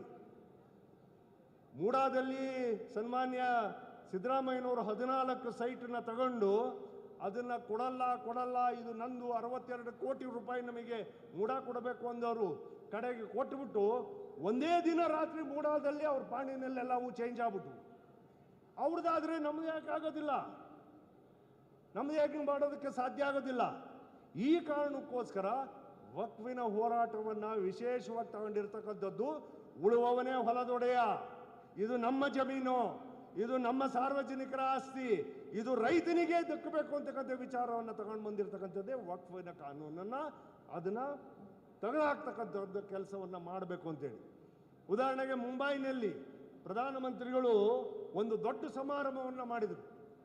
ಜಾಗ ಎಲ್ಲ ಸರ್ಕಾರಿ ಜಾಗ ಅಂತಲ್ಲಿ ಖುಲ್ಲಾ ಮಾಡಿಸಿದ್ರು. ಪ್ರಧಾನಮಂತ್ರಿಗಳು ಹೋಗಿ ಶಂಕುಸ್ಥಾಪನೆ ಮಾಡಿ ಬಂದರು. ಶಂಕುಸ್ಥಾಪನೆ ಮಾಡಿದ ಮೇಲೆ ಮುಂಬೈಗೂ ಗುಜರಾತಿಗೂ ಯಾರು ಸಂಬಂಧ ಇಲ್ಲದಿರ್ತಕ್ಕಂಥ ಗುಜರಾತಿಂದ ಒಂದು ವಕ್ಫ್ ಇದೆ ಪ್ರಾಪರ್ಟಿ ಅಂತೇಳಿ ನೋಟಿಸ್ ಮಾಡಿದರು. ವಕ್ಫ್ ಇದೆ ಅಂತ ಹೇಳಿ ಆದಿ ಅಂತ ಮಾಡಿದ ತಕ್ಷಣವೇ ಆ ಕೆಲಸವನ್ನು ಅಲ್ಲಿಗೆ ನಿಲ್ಲಿಸಿದ್ರು, ಮಾಡಲಿಲ್ಲ. ಅದನ್ನ ಸುಮಾರು 6,000 ಕೋಟಿ ರೂಪಾಯಿನ ಪ್ರಧಾನಮಂತ್ರಿಗಳ ಕಾರ್ಯಕ್ರಮವನ್ನು ನಿಲ್ಲಿಸಿದ್ದಾರೆ ಇವತ್ತು. ಯಾಕಂದ್ರೆ ಇದು ವಕ್ಫ್ ಆಸ್ತಿ ಅಂತ ಹೇಳಿ ಪ್ರಧಾನಮಂತ್ರಿಗಳು ಫೌಂಡೇಶನ್ ಹಾಕಿದ ಮೇಲೆ, ಕೆಲಸ ಶುರು ಮಾಡಿದ ಮೇಲೆ. ಅಂದರೆ ಇವತ್ತು ಅವ್ರು ಹೊರಟಿರ್ತಕ್ಕಂಥ ಉದ್ದೇಶ ಏನೆಂದರೆ ರೈತರ ಹೆಸರಿನಲ್ಲಿ ವಕ್ಫ್ ಬೋರ್ಡ್ನ ಹೆಸರಲ್ಲಿ ದಂಧೆ ಮಾಡಿ ಸಾರ್ವಜನಿಕರಿಗೆ ಮತ್ತು ಸಮಾಜದಲ್ಲಿ ಅಶಾಂತಿಯನ್ನು ನಿರ್ಮಾಣ ಮಾಡೋದಕ್ಕೆ ಹೊರಟಿರ್ತಕ್ಕಂಥ ಕೆಲಸವನ್ನು ಇವತ್ತು ಕಾಂಗ್ರೆಸ್ ಪಕ್ಷದ ಸರ್ಕಾರ ಇವತ್ತು ಮಾಡ್ತಾ ಇದೆ. ಸಿದ್ದರಾಮಯ್ಯನವ್ರು ಮಾಡ್ತಾ ಇದ್ದಾರೆ. ಜಮೀರ್ ಅವರು ಸಿದ್ದರಾಮಯ್ಯನವ್ರನ್ನ ಹೆಸರನ್ನ ಹೇಳಿ ಮುಖ್ಯಮಂತ್ರಿಗಳ ಆದೇಶದ ಮೇಲೆ ನಾನು ಮಾಡ್ತಾ ಇದ್ದೀನಿ, ಮುಖ್ಯಮಂತ್ರಿಗಳ ಆದೇಶದ ಮೇಲೆ ಮಾಡ್ತಾ ಇದ್ದೀನಿ ಅಂತ ಹೇಳಿದರು. ಮುಖ್ಯಮಂತ್ರಿಗಳು ಏನು ಹೇಳಿದರು? ನನಗೂ ಇದಕ್ಕೂ ಸಂಬಂಧನೇ ಇಲ್ಲ, ಎಲ್ಲವನ್ನೂ ಕೂಡ ವಜಾ ಮಾಡಿ ಅಂದರು. ಅಂದರೆ ಅವ್ರದ್ದೊಂದು ಹಾದಿ, ವಕ್ಫಿನ ವಿಚಾರದಲ್ಲಿ ಇವ್ರದ್ದೊಂದು ಹಾದಿ ಅಂತಕ್ಕಂಥ ಮಾತನ್ನು ಹೇಗೆ ಬರ್ತದೆ? ಹಾಗಾಗಿ ನಾನು ಹೆಚ್ಚಿನ ಸಮಯನ ತಗೊಳಕ್ಕೆ ಹೋಗಲ್ಲ. ಈಗಾಗಲೇ 3 ಗಂಟೆ ಆಗಿದೆ, ಇನ್ನೂ ಮಾತನಾಡೋರಿದ್ದಾರೆ. ಅನೇಕ ವಿಚಾರಗಳು ವಕ್ಫಿನ ವಿಚಾರದಲ್ಲಿ ಸುಮಾರು 20 ಜನ DC-ಗಳನ್ನು ನಾವು ಕರೆಸಿ ಕೂರಿಸಿ ಪ್ರತಿ ಕೇಸನ್ನು ಮಾಡಿದ್ದೀವಿ. ನಾವು ಇನ್ವೆಸ್ಟಿಗೇಷನ್ ಮಾಡಿದ್ವಿ. ಸುಮಾರು 4,500 ಪುಟಗಳನ್ನು ನಾವು ಡಾಕ್ಯುಮೆಂಟೇಷನ್ನ ಸೈನ್ ಮಾಡೋದಕ್ಕೆ ವಕ್ಫ್ ಬೋರ್ಡಿನ ಅಧಿಕಾರಿಗಳು ರೆಡಿ ಇರಲಿಲ್ಲ. ಇವತ್ತೇನಾದ್ರು ಡಾಕ್ಯುಮೆಂಟೇಷನ್ ಆಗಿ ಕರ್ನಾಟಕ ಸರ್ಕಾರ ಇವತ್ತು ಆ ಡಾಕ್ಯುಮೆಂಟೇಷನನ್ನು ಇಡ್ತಿದೆ ಅಂದರೆ ಇವತ್ತು ಅದಕ್ಕೆ ನಮ್ಮ ಸಮಿತಿ ಮೂಲಭೂತವಾಗಿ ಅವತ್ತು ವಕ್ಫ್ ಬೋರ್ಡಿನ ಅಧಿಕಾರಿ ಹತ್ರ ನೀನು ಕೂತು ಸೈನ್ ಮಾಡಿಸು ಅಂತ ಹೇಳ್ಬಿಟ್ಟು ನಾನು ಸುಮಾರು 3 ಗಂಟೆಗಳ ಕಾಲ ಅವನ ಜೊತೆ ಕೂತ್ಕೊಂಡು ಸೈನ್ ಮಾಡಿಸಿದೆ.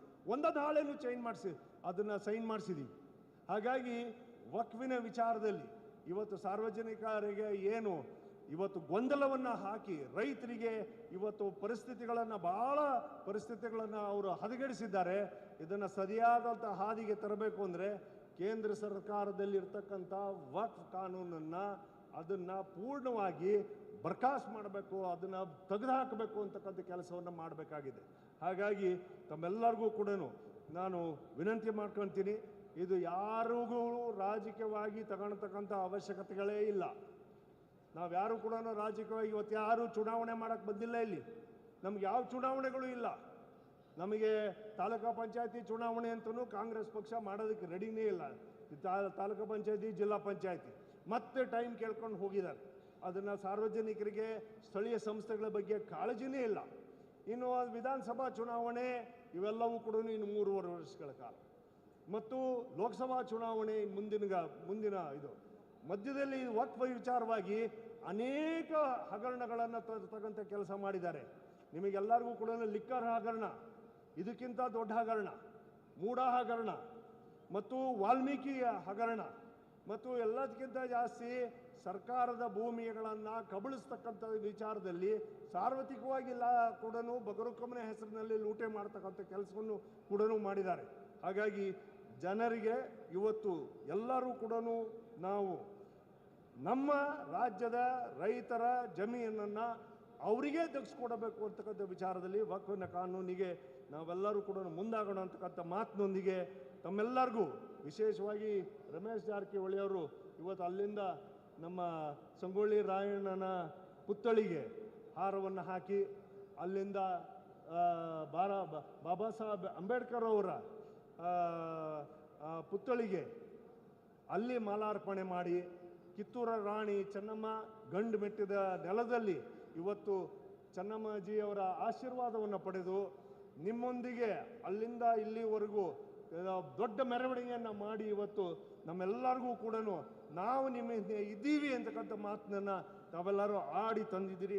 ಹಾಗಾಗಿ ತಮ್ಮೆಲ್ಲರಿಗೂ ವಿಶೇಷವಾಗಿ ನನ್ನ ವಂದನೆಗಳನ್ನು ಹೇಳ್ತಾ, ಮತ್ತು ಈ ವಕ್ಫ್ ಹೋರಾಟವನ್ನು ನಿರಂತರವಾಗಿ ಮುಂದುವರಿಸ್ಕೊಂಡು ಹೋಗ್ತಕ್ಕಂಥ ಕೆಲಸಕ್ಕೆ ತಾವೆಲ್ಲರೂ ಸಹಕಾರ ಕೊಟ್ಟಿದ್ದೀರಿ, ಕೊಡ್ತೀರಿ ಅಂತಕ್ಕಂಥ ವಿಶ್ವಾಸ ನಮಗಿದೆ ಅಂತ ಹೇಳಿ ನನ್ನ ಮಾತಿಗೆ ವಿರಾಮವನ್ನು ಹೇಳ್ತೀನಿ. ಜೈ ಹಿಂದ್, ಜೈ ಕರ್ನಾಟಕ.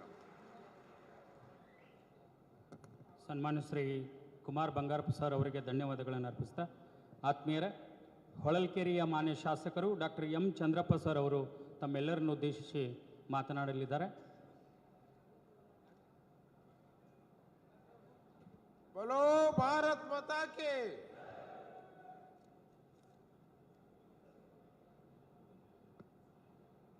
ಈ ಒಂದು ಹೋರಾಟದ ನೇತೃತ್ವವನ್ನು ವಹಿಸಿರುವಂಥ ನಮ್ಮೆಲ್ಲರ ನಾಯಕರು, ಆತ್ಮೀಯ ಭಾರತೀಯ ಜನತಾ ಪಕ್ಷದ ಹಿರಿಯ ಮುಖಂಡರಾದಂಥ ಬಸವನಗೌಡ ಪಾಟೀಲ್ ಯತ್ನಾಳ್ರವರೇ, ಈ ಭಾಗದ ಸಾಹುಕಾರ ಎಂದೇ ಹೆಸರು ಪಡೆದಿರ್ತಕ್ಕಂಥ ದೊಡ್ಡ ಮನೆತನದ 7 ಬಾರಿ ಶಾಸಕರಾಗಿ ನಿಮ್ಮೆಲ್ಲರ, ನಮ್ಮಂಥ ಎಲ್ಲರ ಸಹಕಾರವನ್ನು ನೀಡಿದಂಥ ಸನ್ಮಾನ್ಯ ರಮೇಶ್ ಜಾರಕಿಹೊಳಿ ಅವರೇ, ನಮ್ಮ ಆತ್ಮೀಯ ಸಹೋದರರಾಗಿರ್ತಕ್ಕಂಥ ಅರವಿಂದ್ ಲಿಂಬಾವಳಿ ಅವರೇ, ನಮ್ಮ ನೆಚ್ಚಿನ ನಾಯಕರು, 4 ಬಾರಿ ಸಂಸತ್ ಸದಸ್ಯರಾಗಿರ್ತಕ್ಕಂಥ ಸನ್ಮಾನ್ಯ ಸಿದ್ದೇಶ್ವರನವರೇ, ಆತ್ಮೀಯ ಸ್ನೇಹಿತರಾದಂಥ ಹರಿಹರದ ಶಾಸಕರಾದಂಥ ಹರೀಶ್ ಅವರೇ, ನಮ್ಮ ಮೈಸೂರಿನ ಹುಲಿ ಆತ್ಮೀಯ ಸ್ನೇಹಿತರಾದಂಥ ನನ್ನ ಪ್ರತಾಪ್ ಸಿಂಹ ಆತ್ಮೀಯ ಸ್ನೇಹಿತರೆ, ಮತ್ತು ದೊಡ್ಡ ನಾಯಕರಾಗಿದ್ದಂಥ ಸನ್ಮಾನ್ಯ ಬಂಗಾರಪ್ಪನವರ ಸುಪುತ್ರರು, ಆತ್ಮೀಯ ಸ್ನೇಹಿತರಾಗಿರ್ತಕ್ಕಂಥ ಕುಮಾರ್ ಬಂಗಾರಪ್ಪನವರೇ,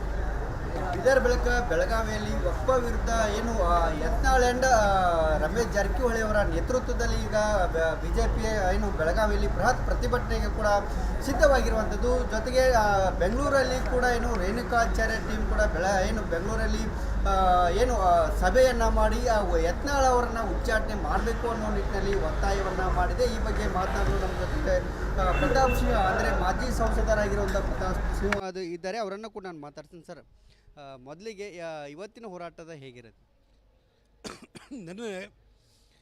ನಿನ್ನೆ ತೇರದಾಳದಲ್ಲಿ ಒಂದು ಬೃಹತ್ ಸಾರ್ವಜನಿಕ ಸಭೆಯನ್ನು ಮಾಡಿದ್ದೀವಿ. ಅಲ್ಲಿ ಬಹಳಷ್ಟು ಜನ ವಫ್ ಬಾಧಿತ ರೈತರು ಬಂದಿದ್ದರು, ಅವಹಾಲನ್ನ ಕೊಟ್ಟಿದ್ದಾರೆ. ನಾವು ಅವರ ಏನು ಅಳಲೇನಿದೆ, ಅವರ ನೋವೇನಿದೆ, ಅವರ ಭೂಮಿಯನ್ನು ಏನು ಕಬಳಿಸ್ಲಿಕ್ಕೆ ಬರ್ತಾ ಇದ್ದಾರೆ ವಫ್ ಅವರು, ಇದ್ರ ಬಗ್ಗೆ ನಾವು JPCಯ ಗಮನವನ್ನು ಸೆಳೆದು ನಾವು ಅವರಿಗೆ ನ್ಯಾಯ ಕೊಡಿಸೋದಕ್ಕೋಸ್ಕರವಾಗಿ ಮಾಹಿತಿಯನ್ನು ಕಲೆ ಹಾಕಿದ್ದೀವಿ. ಇವತ್ತು ಬೆಳಗಾಂ ನಗರದಲ್ಲಿ ನಮ್ಮ ಯತ್ನಾಳ್ ಸಾಹೇಬರು ಹಾಗೂ ಸಾಹುಕಾರರು ಇವರ ನೇತೃತ್ವದಲ್ಲಿ ಇಲ್ಲೊಂದು ಬೃಹತ್ ಸಾರ್ವಜನಿಕ ಸಭೆಯನ್ನು ಮಾಡ್ತಾಯಿದ್ದೀವಿ. ಇಲ್ಲೂ ಕೂಡ ಸಾಕಷ್ಟು ಜನ ನೊಂದಿತ ರೈತರು ಬಂದಿದ್ದಾರೆ, ಅವರ ಮಾಹಿತಿಯನ್ನು ಕೂಡ ಪಡ್ಕೊಳ್ತೀವಿ. ನೆಕ್ಸ್ಟ್ ಹೋಗಿ JPCಯನ್ನು ಮೀಟ್ ಮಾಡಿ ಅವರಿಗೆ ಸಂಪೂರ್ಣವಾದ ಮಾಹಿತಿಯನ್ನು ಕೊಟ್ಟು ಅವರ ಮನವರಿಕೆಯನ್ನು ಮಾಡಿಕೊಟ್ಟು ಈ ವಫ್ ಕಾಯ್ದೆಯನ್ನೇ ರದ್ದು ಮಾಡಬೇಕು ಅಂತ ಹೇಳಿ ನಾವು ಅವರಿಗೆ ಮನವಿಯನ್ನು ಕೂಡ ನಾವು ಸಲ್ಲಿಸ್ತೀವಿ.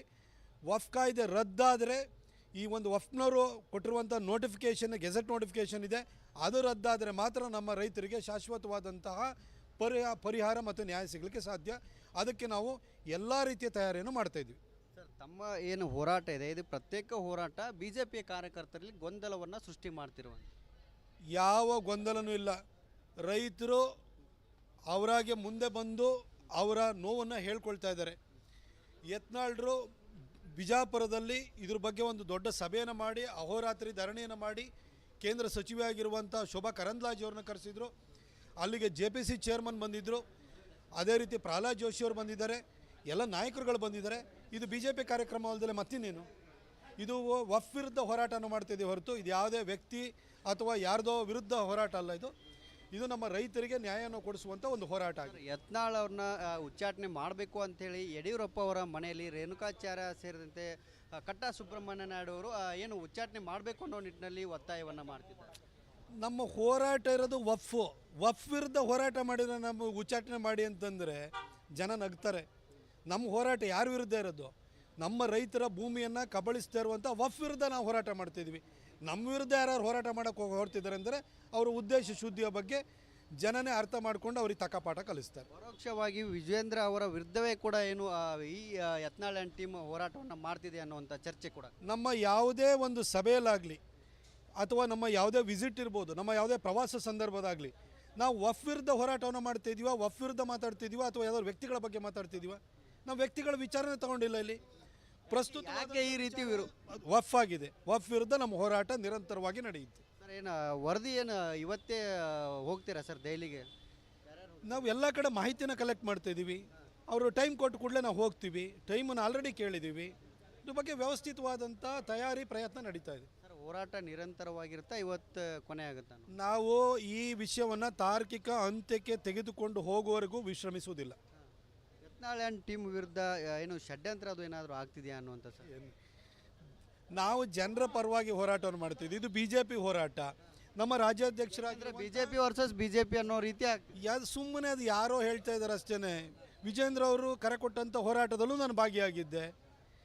ವಫ್ ವಿರುದ್ಧ ನಮ್ಮ ಹೋರಾಟ ಇರೋದು. ನಮ್ಮ ರಾಜ್ಯಾಧ್ಯಕ್ಷರಾಗಿರುವಂಥ ವಿಜೇಂದ್ರ ಅವರ ಗುರಿ ಸಂಕಲ್ಪನೂ ವಫ್ ವಿರುದ್ಧ ಹೋರಾಟ ಆಗಿದೆ.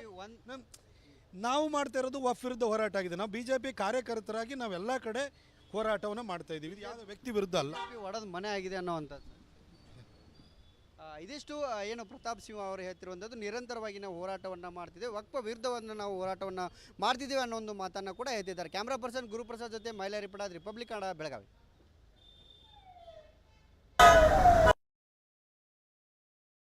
ಮಹಾರಾಜ್ ಕಿ, ವೀರರಾಣಿ ಕಿತ್ತೂರು ಚೆನ್ನಮ್ಮನವರಿಗೆ, ಮಹರ್ಷಿ ವಾಲ್ಮೀಕಿ ಅವರಿಗೆ, ಕ್ರಾಂತಿವೀರ ಸಂಗೊಳ್ಳಿ ರಾಯಣ್ಣವರಿಗೆ, ಸಂವಿಧಾನ ಶಿಲ್ಪಿ ಭಾರತ ರತ್ನ ಡಾಕ್ಟರ್ ಬಾಬಾ ಸಾಹೇಬ್ ಅಂಬೇಡ್ಕರ್ ಅವರಿಗೆ, ಅಂಬಿಗರ ಚೌಡಯ್ಯನವರಿಗೆ, ವಿಶ್ವಗುರು ಬಸವಣ್ಣ ಅವರಿಗೆ, ಸ್ವಾತಂತ್ರ್ಯ ವೀರ ಸಾವರ್ಕರ್ ಅವರಿಗೆ ಜೈ ಶ್ರೀರಾಮ್. ಯಾವತ್ತು ವಕಫ್ ಹಟಾವೋ, ದೇಶ್ ಬಚಾವೋ, ಈ ಒಂದು ನಮ್ಮ ದೇಶದ ರೈತರ ಜಮೀನಾಗಲಿ, ನಮ್ಮ ಮಠ ಮಂದಿರಗಳ ರಕ್ಷಣೆಗಾಗಿ ಭಾರತ ಸರ್ಕಾರದ ಸಾರ್ವಜನಿಕ ಸ್ವತ್ತಿನ ಸಲುವಾಗಿ ಇವತ್ತೇನೋ ಬಿದರ್ನಿಂದ ಪ್ರಾರಂಭ ಮಾಡಿದಂತಹ ಜನಜಾಗೃತಿ ಯಾತ್ರೆ ವೀರರಾಣಿ ಕಿತ್ತೂರು ಚೆನ್ನಮ್ಮ ಸಂಗೊಳ್ಳಿ ರಾಮಣ್ಣವರ ಪವಿತ್ರ ಭೂಮಿಯಲ್ಲಿ ಇವತ್ತೆಲ್ಲ ನಾವು ಸೇರಿದ್ದೀವಿ.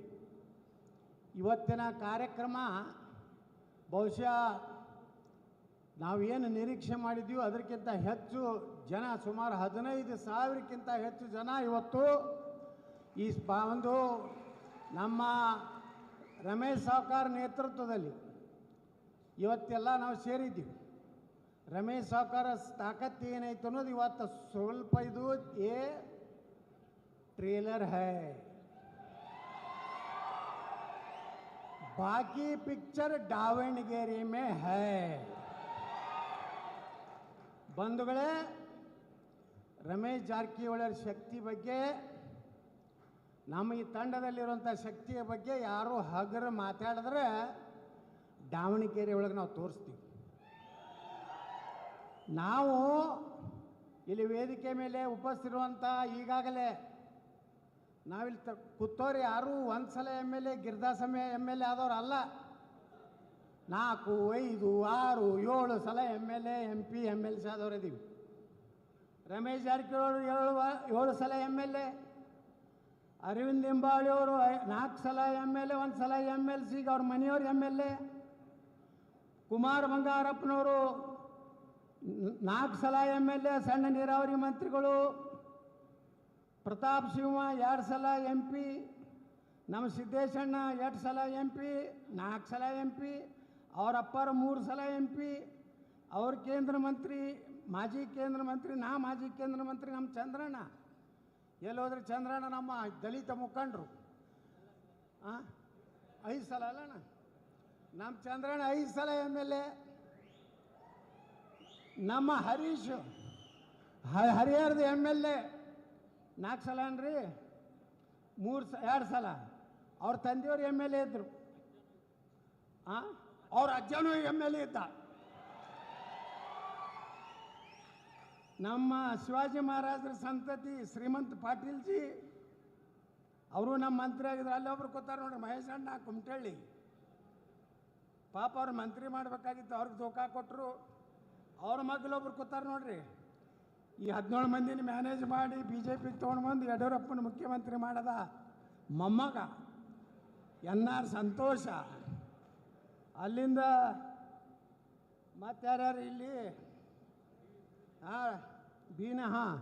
ನಮ್ಮ ಭಗವಂತ ನಾಯಕರು ಬೆಳಗಾವಿ ಹಳೆಯ, ನಮ್ಮ ರಮೇಶಣ್ಣ ಜಾರಕಿಹೊಳಿಯವರ ಹಳೆಯ, ಮಾನ್ಯ ರಾಯಚೂರಿನಲ್ಲಿ ಐತಿಹಾಸಿಕ ಕಾರ್ಯಕ್ರಮ ಮಾಡಿದಂಥ BV ನಾಯಕರು ನಮ್ಮ ಜೊತೆ ಇದ್ದಾರೆ. ನಮ್ಮಲ್ಲಿ ಸಿಟ್ಟಿಂಗ್ MLAಗಳ ಸಂಖ್ಯೆ ಹೆಚ್ಚಾಕೋತ ಹೊಟ್ಟೈತಿ. MLAಗಳ ಸಂಖ್ಯೆ ನಾವು ತೋರಿಸೋದಿಲ್ಲ, ಪ್ರದರ್ಶನ ಮಾಡೋದಲ್ಲಿ ದಾವಣಗೆರೆಗೆ ಮಾಡ್ತೀವಿ. ನಮ್ಮ ಶಕ್ತಿ ಇನ್ನು ಅಣ್ಣ ಸಾಹೇಬ್ ಜೊಲ್ಲೆಯವ್ರು ಬಂದೇ ಇಲ್ಲ, ಅವರು ನಮ್ಮದ್ರಾಗೆ ಅದಾರೆ. ಅವ್ರ ಮನೆಯವ್ರ ಸಿಟ್ಟಿಂಗ್ MLA ಅವ್ರು ನಮ್ಮ ಜೊತೆಗೆ ಅದಾರ. ಇಲ್ಲಿ ಗುಲ್ಬರ್ಗಾದಲ್ಲಿ ನಮ್ಮ ಕಾರ್ಯಕ್ರಮ ಯಶಸ್ವಿ ಮಾಡಿದ ರವಿ ಪಾಟೀಲ್ರು, ಅಪ್ಪ ಸಾಹೇಬ್ ಅವತಡೆ ಅವರು, ಇಲ್ಲಿಯ BJP ಮುಖಂಡರಾದ ಮುರುಗೇಶ್ ಪಾಟೀಲ್ರು, ತತಣಿಯ ದರಪ್ಪ ಟಕ್ಕಣ್ಣವರು, ಬಿಜಾಪುರದ ದಯಾಸಾಗರ್ ಪಾಟೀಲ್ರು, MS ರುದ್ರಗೌಡರು, ಡಾಕ್ಟರ್ BS ಪಾಟೀಲ್ರು, ಅಣ್ಣಾರಾಯ್ ಪಾಟೀಲ್ರು, ರವಿ ಸವಣೂರವರು, ಸದಾಶಿವ ಮಂಟೂರವರು, ಕಿರಣ್ ಜಾಧವ್ ಅವರು. ಅಲ್ಲಿಂದ ನಮ್ಮ ಚನ್ನಗಿರಿ ಕ್ಷೇತ್ರಕ್ಕೆ ಸ್ಪರ್ಧೆ ಮಾಡಿದಾರೆ. ಎಲ್ಲದಾರ ಏನು ಹೆಸರ ನೋಡಿರಿ, ಚನ್ನಗಿರಿಯವರು ಬರ್ತಾರ, ಇನ್ನು ಎಲ್ಲರೂ ಬರ್ತಾರೆ. ಇಷ್ಟೆಲ್ಲ ಇನ್ನೂ ಭಾಳ ಮಂದಿ ಅದಾರ ಮುಖಂಡರು. ಇವತ್ತು ಬೆಳಗಾವಿಯಲ್ಲಿ ನಾವೆಲ್ಲ ಎದಕ್ಕೆ ಸೇರಿವಪ್ಪ ಅಂದರೆ, ಯಾರನ್ನೋ ಮುಖ್ಯಮಂತ್ರಿ ಮಾಡಲಿಕ್ಕೆ, ಅವನು ರಾಜ್ಯಾಧ್ಯಕ್ಷ ಮಾಡಲಿಕ್ಕಲ್ಲ. ನಾವು ಹೋರಾಟ ಮಾಡ್ತಾ ಇರೋದು ರೈತರ ಪರವಾಗಿ, ಸನಾತನ ಧರ್ಮ ಸಲುವಾಗಿ, ಹಿಂದೂಗಳ ರಕ್ಷಣೆಗಾಗಿ ಹೋರಾಟ ಮಾಡ್ತಾ ಇದ್ದೀವಿ ಬಂಧುಗಳೇ. ನಮ್ಮ ಸ್ವಾರ್ಥಕ್ಕಾಗಿ ನಾನು ರಮೇಶ್ ಜಾರಕಿಹೊಳಿ ಅವರು ಸಿದ್ದೇಶಣ್ಣ ಮೊನ್ನೆ ಮಾತಾಡ್ತಾ ಇದ್ದು, ನಮಗಂತೂ ದೇವ್ರ ರಗಡೆ ಕೊಟ್ಟಾನ. ಇನ್ನು ರೊಕ್ಕ ತಿನ್ನೋದಕ್ಕೆ ರಾಜಕಾರಣ ಮಾಡಬಾರ್ದು, ಲೂಟಿ ಮಾಡ್ಲಿಕ್ಕೆ ರಾಜಕಾರಣ ಮಾಡೋದಿಲ್ಲ. ಈ ರಾಜ್ಯವನ್ನು ರಾಮ ರಾಜ್ಯ ಮಾಡಬೇಕು ಅಂತ ಸಂಕಲ್ಪ ಇಟ್ಟು ಹೋರಾಟ ಮಾಡ್ತಾ ಇದ್ದೀವಿ ಬಂಧುಗಳು. ನಾವೆಲ್ಲ ಸಮಾಜದವ್ರು ಕೂಡೀವಿ, ಎಲ್ಲರೂ ಈಕ್ವಲ್. ಯಾವನೋ ಲೀಡ್ರ ಯಾವನಿಗೂ ಅಪ್ಪಾಜಿ ಅಂತ ಕಾಲು ಮುಗಿಯೋ ಮಕ್ಕಳು ನಾವಲ್ಲ. ನಾವೇನಿದ್ರು ಸರ್ವ ಸಮಾಜಗಳನ್ನು ವಿಶ್ವಾಸ ತಗೊಂಡು ಈ ರಾಜ್ಯದಲ್ಲಿ ಒಂದು ಪ್ರಾಮಾಣಿಕ ಭ್ರಷ್ಟಾಚಾರ ರಹಿತವಾದಂಥ ನಮ್ಮ ಜನರ ರಕ್ಷಣೆ ಆಗಬೇಕು. ಅದು ವಕಫ್ನಿಂದ ರಕ್ಷಣೆ ಆಗಲಿ, ದೀನ ದಲಿತರ ಹಣ ದುರುಪಯೋಗ ಆಗದಂತೆ ನಮ್ಮ ಹೋರಾಟ. ಇವತ್ತು ಬಂಧುಗಳೇ, ಈ ಹೋರಾಟ ಯಾಕೆ ಪ್ರಾರಂಭ ಆಯ್ತಂದರೆ, ಬಿದರ್ದಿಂದ ಜಮೀರ್ ಅಹ್ಮದ್ ಖಾನು ವಕಫ್ ಅದಾಲತ್ ಪ್ರಾರಂಭ ಮಾಡ್ದ. ಹೇಳ್ತಾನೆ ಜಮೀರ್ ಅಹ್ಮದ್ ಖಾನು 1,11,000 ಎಕರೆ ಕರ್ನಾಟಕದಲ್ಲಿ ವಕಫ್ ಆಸ್ತಿ ಇದೆ. ಅಲ್ಲಾ ಕಾ ಹೈ, ಎಲ್ಲಿದೆ ಬತ್ತಪ್ಪ ಅಲ್ಲ? ಯಾರಪ್ಪನ ಆಸ್ತಿಯೋ ಅಲ್ಲ, ನಮ್ಮ ರೈತರು ಛತ್ರಪತಿ ಶಿವಾಜಿ ಮಹಾರಾಜರ ಭೂಮಿ, ಮಹಾರಾಣಾ ಪ್ರತಾಪರ ಭೂಮಿ, ಮಹಾತ್ಮ ಬಸವೇಶ್ವರರ ಭೂಮಿ, ಸಂತ ಕನಕದಾಸರ ಭೂಮಿ, ಮಹರ್ಷಿ ವಾಲ್ಮೀಕಿ ಭೂಮಿ. ನಿಮ್ಮ ಅಲ್ಲ ಎಲ್ಲಿದು ಬಂದು ಅವನು ಹೇಳ್ತಾನೆ, ಒಂದು ಇದು ತೋರಿಸ್ತಾನೆ, ಏನು ಫೋಟೋ, ಇದಕ್ಕೋ कैसे बनाया? हाँ, इंशाअल्लाह हरा रंग लगाया कब्रस्तान को. वो क्या ಏನು ಅಂತಾನಲ್ಲ ನಮಗೆ ಸೈತಾನು ಏನು ಜಮೀರ್ಯ ನೀ ಏನು ನಾವೇನು ಅಳ್ಬುರ್ಕದೀವ? ನಮ್ಮ ರಕ್ತದಾಗೂ ಕ್ಷತ್ರಿಯ ರಕ್ತ ಐತಿ. ಶಿವಾಜಿ ಮಹಾರಾಜರದಾರ, ಮಹಾರಾಣಾ ಪ್ರತಾಪದಾರ. ನಮ್ಮ ರಕ್ತದಾಗೂ ವೀರರಾಣಿ ಕಿತ್ತೂರು ಚೆನ್ನಮ್ಮ, ಸಂಗೊಳ್ಳಿ ರಾಯಣ್ಣದಾರ. ಮದಕರಿ ನಾಯಕ ಅದಾನ, ಒಣಕೆ ಓಬವ್ವದಾಳ. ನಿಮ್ಮ ಅಕ್ಬರ ನಮ್ಮ ಮಹಾರಾಣಾ ಪ್ರತಾಪ್ ಹೆಸರು ನೋಡಿದ್ರೆ ಅಲ್ಲೇ ಪಾಯ್ಜಾಮಿ ಟರ್ರ ತುಚ್ಚಿ ಹೋಗ್ತಿದ್ದ. ಎಂದೂ ಯುದ್ಧಕ್ಕೆ ಬರಲಿಲ್ಲ ಮಹಾರಾಣಾ ಪ್ರತಾಪ್ ವಿರುದ್ಧ. ನೀನು ನಮ್ಮನ್ನ ಸೈತಾನ ಐತಿ. ನಮ್ಮ ಅಪ್ಪನ ಅಪ್ಪ ಬಸಪ್ಪ ಮಲ್ಲಪ್ಪ ಕಲ್ಲಪ್ಪನ ಇದ್ದ, ಈಗ ನಮ್ಮ ಹೆಸರು ಬಸಪ್ಪನೇ ಇಟ್ಟಾರ. ನಿಮ್ಮ ಅಪ್ಪನ ಅಪ್ಪ ಮಲ್ಲಪ್ಪ ಇದ್ದೋ ಕಲ್ಲಪ್ಪ ಇದ್ದೋ ಬಸಪ್ಪನೇ ಇದ್ದ. ನೀವೆಲ್ಲ ಅಂಜಿ ಸಾಬ್ರದವರು, ನಾವು ಅಂಜಲಾರ್ದೆ ಹಿಂದೂಗಳಾಗಿ ಕುಂಕುಮ ಭಂಡಾರ ಇಬ್ಬತ್ತಿ ಹಚ್ಕೊಂತ ಸ್ವಾಭಿಮಾನಿ ಸಮಾಜನೇ ಇವತ್ತು ನಮ್ಮ ದೇಶನಾಗ ಉಳಿದಂಥವ್ರೆ ಹಿಂದೂಗಳು ಬಂಧುಗಳೇ. ನಮ್ಮ ಭೂಮಿ ಕೇಳ್ತಿ ನೋಡ್ರಿ, ನಾವು ಬಿದರ್ಕ್ಕೆ ಹೋಗಿದ್ದೀವಿ. 13,000 ಎಕರೆ ಒಬ್ಬ ಜಾಫರ್ ಅನ್ನುವಂಥ ಒಬ್ಬ ಜಿಲ್ಲಾಧಿಕಾರಿಗಳು ರಾತ್ರಿ ಗುರ್ತೇ ಇಲ್ಲ ರೈತರಿಗೆ, ಮುಗ್ಧ ರೈತರಿಗೆ. ಪಾಪ ಅವರು ಉತಾರಿ ನೋಡ್ಲಿಕ್ಕೆ ಹೋಗಿಲ್ಲ, ಮಠಗಳದವ್ರು ಉತಾರಿ ನೋಡಿಲ್ಲ. ಬೀರಪ್ಪನ ಗುಡಿನೇ ವಕಫ್, ವಿರಕ್ತ ಮಠನೇ ವಕಫ್. ಬಸವಣ್ಣವ್ರ ಬಗ್ಗೆ ಭಾಳ ದೊಡ್ಡ ಗತಿ ಹೇಳ್ತಾರಲ್ಲ, ಅದೂ ವಕಫ್ ಆಗೈತಿ ಬಿದರ್ನಾಗ. ಯಾವ ಬಸವಣ್ಣ ಅಲ್ಲಮ ಪ್ರಭು ಅನುಭವ ಮಂಟಪ ಅಂತೇಳಿ ಜಗತ್ತಿನ ಮೊದಲ ಪಾರ್ಲಿಮೆಂಟ್ ಅಂತ ಕರೀತಾರೆ ಇವತ್ತು ಅನುಭವ ಮಂಟಪ. ಅಲ್ಲಿ ಅಲ್ಲಮ ಪ್ರಭುಗಳು ಸ್ಪೀಕರ್ ಇದ್ದರು, ಅಲ್ಲಿ ಪ್ರಧಾನಮಂತ್ರಿ ಬಸವಣ್ಣವರಿದ್ದರು, ಅಕ್ಕ ಮಹಾದೇವಿ, ಎಲ್ಲ ಶರಣರು, ಎಲ್ಲ ಸಮಾಜದ ಒಬ್ಬೊಬ್ಬ ಶರಣರಿದ್ದರು. ಆ ಎಲ್ಲ ಸಮಾಜದ ಶರಣರು ಕೂಡಿ ಅನುಭವ ಮಂಟಪ ನಡೆಸ್ತಾ ಇದ್ದರು. ಸಮಾಜದಲ್ಲಿ ಬದಲಾವಣೆ ಹೆಂಗೆ ತರಬೇಕು, ಅಸ್ಪೃಶ್ಯತೆಯನ್ನು ಹೆಂಗೆ ಹೋಗ್ಲಾಡಿಸ್ಬೇಕು, ಅಂತರ್ಜಾತಿ ವಿವಾಹ ಮಾಡೋದ್ರ ಮೂಲಕ ಒಂದು ಹೊಸ ಕ್ರಾಂತಿಯನ್ನು ಮಾಡುವಂಥ ಕೆಲಸ ಮಾಡುವಂಥ ಅನುಭವ ಮಂಟಪ ಇವತ್ತು ಪೀರ್ ಭಾಷಾ ದರ್ಗಾ ಆಗಿದೆ ಬಂಧುಗಳೇ. ಇದ್ರ ಬಗ್ಗೆ ಯಾರೂ ಮಾತಾಡ್ತಾ ಇಲ್ಲ. ಯಾರು ಒಬ್ಬರೇ ಮಾತಾಡ್ತಾರ, ಭಾಳ ಜಿಗಿದ್ ನಮ್ಗೆ ಹೋಗಿ ಕತೆ ಹೇಳಕತ್ತಾರೆ. ಈಗ ನಾವು ನಿರ್ಣಯ ಮಾಡಿದ್ದೀವಿ, ನಿಮ್ಮ ಕಡೆ ಆಗಲಿಲ್ಲ ಅಂದ್ರೆ ಹೆಂಗೆ ಅಯೋಧ್ಯ ರಾಮ ಮಂದಿರ ನಮ್ಮ ವಿಶ್ವ ಹಿಂದೂ ಪರಿಷತ್ ಹಿಂದೂ ಕಾರ್ಯಕರ್ತರು ಹೆಂಗೆ ಮುಕ್ತ ಮಾಡಿ, ನಮ್ಮ ದೇಶದ ಪ್ರಧಾನಮಂತ್ರಿಗಳು ಹೆಂಗೆ ಭೂಮಿ ಪೂಜೆ ಮಾಡಿ ಉದ್ಘಾಟನೆ ಮಾಡಿದ್ರು, ಹಾಗೆ ಬಸವ ಕಲ್ಯಾಣದ ಅನುಭವ ಮಂಟಪನೂ ನಾವು ಮುಕ್ತ ಮಾಡಿ ಮತ್ತೊಂದು ಅನುಭವ ಮಂಟಪನ ಕಟ್ಟಿತಿರುವಂಥ ಹೋರಾಟವನ್ನು ನಾವು ಮಾಡ್ತೀವಿ ಬಂಧುಗಳೇ. ನಾವು ಹಿಂಗೆ ಬಿಟ್ಟಿವಂದ್ರೆ ಯಾವ ಮಸೀದಿ ದೊಡ್ಡ ಮಸೀದಿ ತೆಗೀರಿ ತಳ ಗುಡಿನೇ ಐತಿ. ಪೂರ್ತಿ ಪಕ್ಕಾ ಮಕ್ಕಳಿಗೆ ಪೂರ್ತಿ ಮಸೂತಿ ಮಾಡೋದಾಗೆಲ್ಲ. ಕಾಶಿ ವಿಶ್ವನಾಥ ನಾವು ನೋಡಿಯಲ್ಲ ಏನೈತಿ, ಅದನ್ನೆಲ್ಲ ಚಿತ್ರ ನೋಡಿಬಿಟ್ರೆ ಹಿಂದೂಗಳದೈತಿ.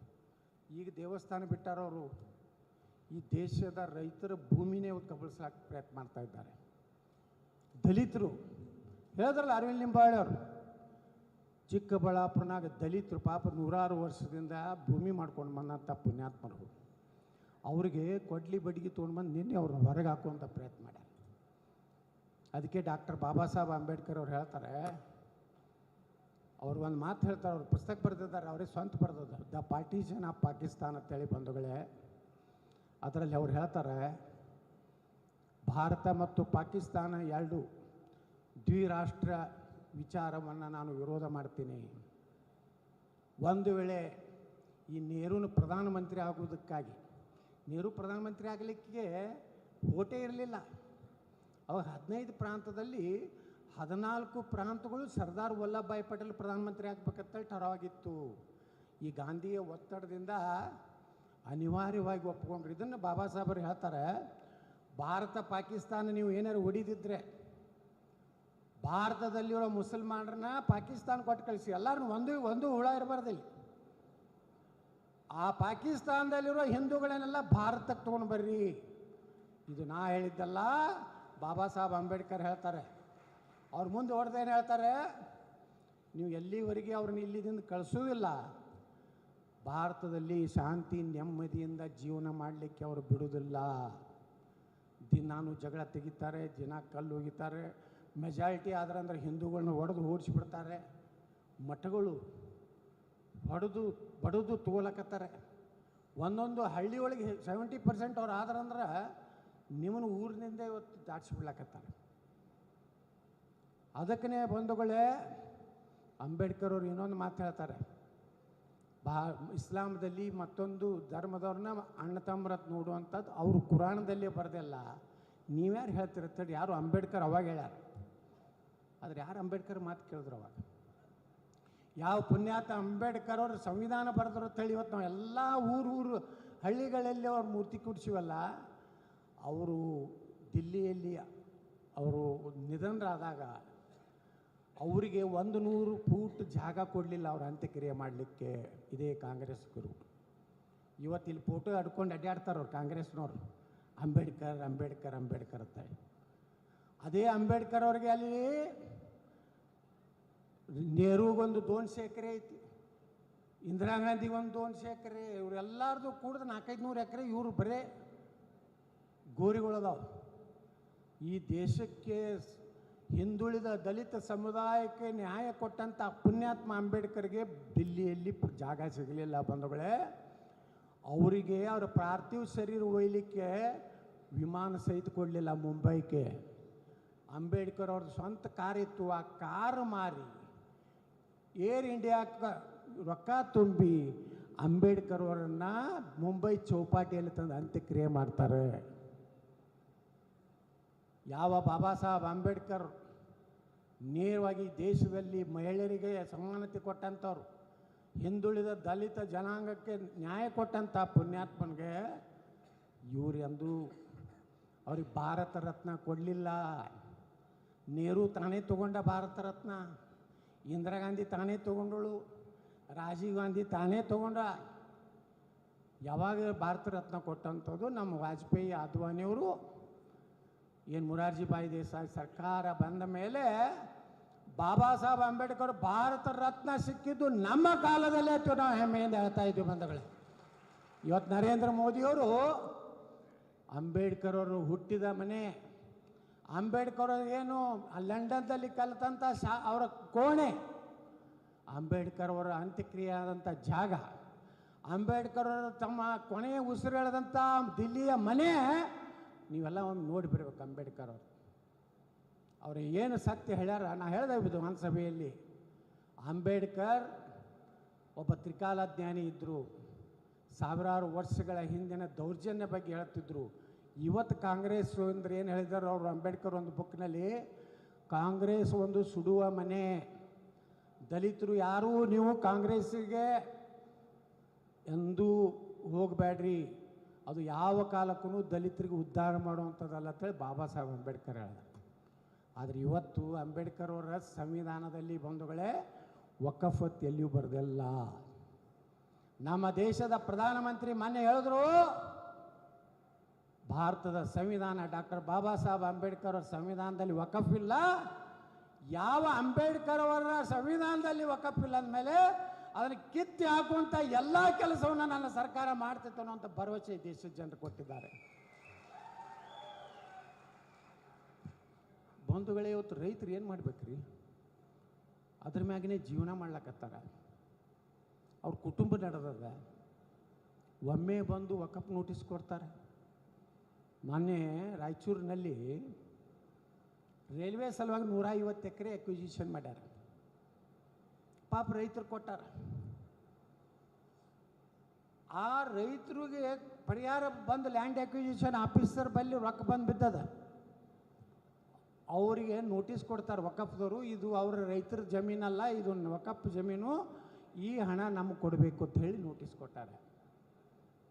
ಇನ್ನಾಗ ಶಾಪುರದ್ದು ಹೇಳಿದ್ರಲ್ಲ, ನೀವು ಯಾರೂ ತಿಳ್ಕೊಬೇಡ್ರಿ, ನಮ್ದೇನೂ ಆಗಿಲ್ರಿ, ಭಾಳ ಆರಾಮದೀವಿ. ಯಾವಾಗ ಒಳಗೆ ಸೇರ್ತೈತೋ ಗೊತ್ತಿಲ್ಲ ಇದು ಹುಳ. ಇನ್ನೊಂದು ಏನು ಮಾಡ್ಯಾರ ಅವರು, ಸಬ್ ರಿಜಿಸ್ಟ್ರ್ ಆಫೀಸ್ನಾಗ ಒಂದು ಸ್ಟೇ ತಂದು ಇಟ್ಬಿಟ್ಟಾರೆ. ಇಂತಿಂಥ ಜಮೀನು ವಕಫ್ ಆಸ್ತಿ ಅದ, ಅದಕ್ಕೆ ನೀವು ಯಾವುದೋ ಖರೀದಿ ಆಗಲಿ, ವಾಟ್ನಿ ಆಗಲಿ, ಪಾಲು ಮಾಡೋದಾಗಲಿ ಯಾವುದೂ ಮಾಡಬಾರ್ದು ಅಂತೇಳಿ. ನಮಗೇನ ಗೊತ್ತಿಲ್ಲ, ಇನ್ನೂ ನಮ್ಮಲ್ಲಿ ಆಗಿಲ್ಲ. ಇದು ಬೆಳಗಾವಿದಾಗ ಎಷ್ಟು ಸಾವಿರಾರು ಎಕರೆ ಆಗಿದೆ. ಬೆಳಗಾವಿ ಸಿಟಿ ಒಳಗೆ ಬಿದರ್, ಹಳಿ ಬಿದರ್ ಪೂರ್ತಿ ವಕಫ್ ಆಗಿದೆ. ಬಿಜಾಪುರದಲ್ಲಿ ಪೊಲೀಸ್ ಹೆಡ್ ಕ್ವಾರ್ಟರ್ 150 ಎಕರೆ ವಕಫ್, 175 ಎಕರೆ ಡಿಸ್ಟ್ರಿಕ್ಟ್ ಸಿವಿಲ್ ಹಾಸ್ಪಿಟಲ್ ವಕಫ್, 70 ಎಕರೆದ ಒಂದು ಸಣ್ಣ ಮಸೂದೆ ಪೂರ್ತಿ ವಕಫ್, ಮಹಿಳಾ ಮತ್ತು ಮಕ್ಕಳ ಕಲ್ಯಾಣದ 27 ಎಕರೆ ವಕಫ್. ಒಂದಿಲ್ಲ ಒಂದು ದಿವಸದು ನಿಮ್ಮ ಮನೆಗೂ ಬರುವುದೇ. ಅದಕ್ಕೆ ಹೇಳಿದ್ರೆ ಲಿಂಬಾವಳಿ ಅವ್ರು ಮುಂಜಾನೆ ಎದ್ದ ಕೂಡಲೇ ನಿಮ್ಮ ಹೊಲ ನಿಮ್ಮ ಹೆಸರಲ್ಲಿ ಐತಿ ಇಲ್ಲೋ ಅಂತೇಳಿ ನೀವು ನೋಡುವಂಥ ಪರಿಸ್ಥಿತಿ ಈ ರಾಜ್ಯದಲ್ಲಿ ಬಂದಿದೆ.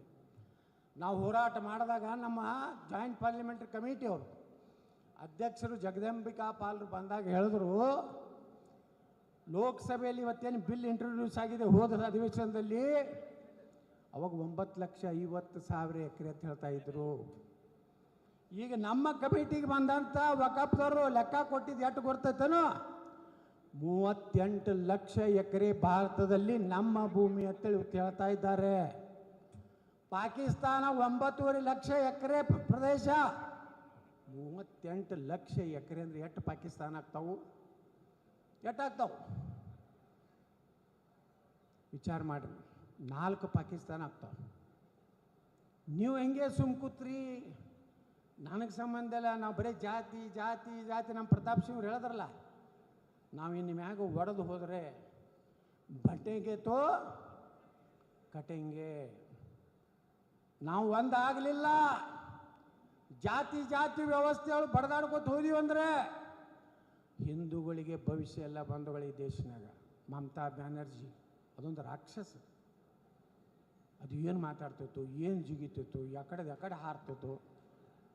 ರಾಯಚೂರಿನಾಗ ಮೊನ್ನೆ ನೋಡ್ತೀವಿ, ಒಂದು ಮಹರ್ಷಿ ವಾಲ್ಮೀಕಿ ಸಮುದಾಯವನ್ನು ಕಟ್ಟ್ಯಾರ, ಅದ್ರ ಮ್ಯಾಗ ಒಂದು ಮಸೂತಿ ಕಟ್ಟಿಬಿಟ್ಟಾರ ಅವ್ರು ಬಂದು. ಅಲ್ಲಿ ನಮ್ಮ ವಾಲ್ಮೀಕಿ ಸಮಾಜದವ್ರು ಹೋಗಿ ತಿರುವಾಡು ಒಡೆದು ಕೆಡಿಬಿಟ್ಟಾರೆ. ಒಂದೇ ಮಕ್ಕಳ ಇಲ್ಲಿ ಕೊಯಂಕ ಅಂದ್ರೆ ಎಲ್ಲಿವರೆಗೆ ನಡೀತಿದ್ದು? ನೀವು ಬಹುಮತ, ನೀವು ಮೆಜಾರಿಟಿ ಇರುವವರೆಗೆ ಅಟ್ಟೆ. ನೀವು ಅಲ್ಪಸಂಖ್ಯಾತರಾದ್ರಂದ್ರೆ ಕಾಶ್ಮೀರ ನಿಮ್ಮ ಮುಂದೆ ಉದಾಹರಣೆ ಇದೆ, ಕೇರಳ ನಿಮ್ಮ ಉದಾಹರಣೆ ಇದೆ, ಪಶ್ಚಿಮ ಬಂಗಾಳ ನಿಮ್ಮ ಉದಾಹರಣೆ ಇದೆ. ನಮ್ಮ ಆಸಾಮದ ಮುಖ್ಯಮಂತ್ರಿ ಮೊನ್ನೆ ಹೇಳಿದ್ರು, ಇನ್ನು ಭಾಳ ಆದ್ರೆ ಇನ್ನು 2 ಸಲ ನಾವು ಹಿಂದೂಗಳು ಮುಖ್ಯಮಂತ್ರಿ ಆಗ್ಬೋದು ಆಸಾಮದಾಗ. ಮುಂದೆ ಒಂದು ಗ್ರಾಮ ಪಂಚಾಯಿತಿ ಮೆಂಬರ್ಸ್ ಆಯ್ತು ಹಿಂದೂಗಳು ಆಗ್ಲಿಕ್ಕೆ ಸಾಧ್ಯ ಇಲ್ಲ. ಎಲ್ಲ ಗ್ರಾಮ ಪಂಚಾಯತ್ ಹಿಡಿದು ಎಲ್ಲ ಸಾಬ್ರೆ ಆಗ್ತಾರೆ. ಆರ್ಟಿಕಲ್ 370 ಬಗ್ಗೆ ನಮ್ಮ ಚಂದ್ರಪ್ಪಣ್ಣ ಮಾತಾಡಿದ್ರು. ಏನು ಆರ್ಟಿಕಲ್ 370? ರಿಸರ್ವೇಷನ್ ಇರಲಿಲ್ಲ.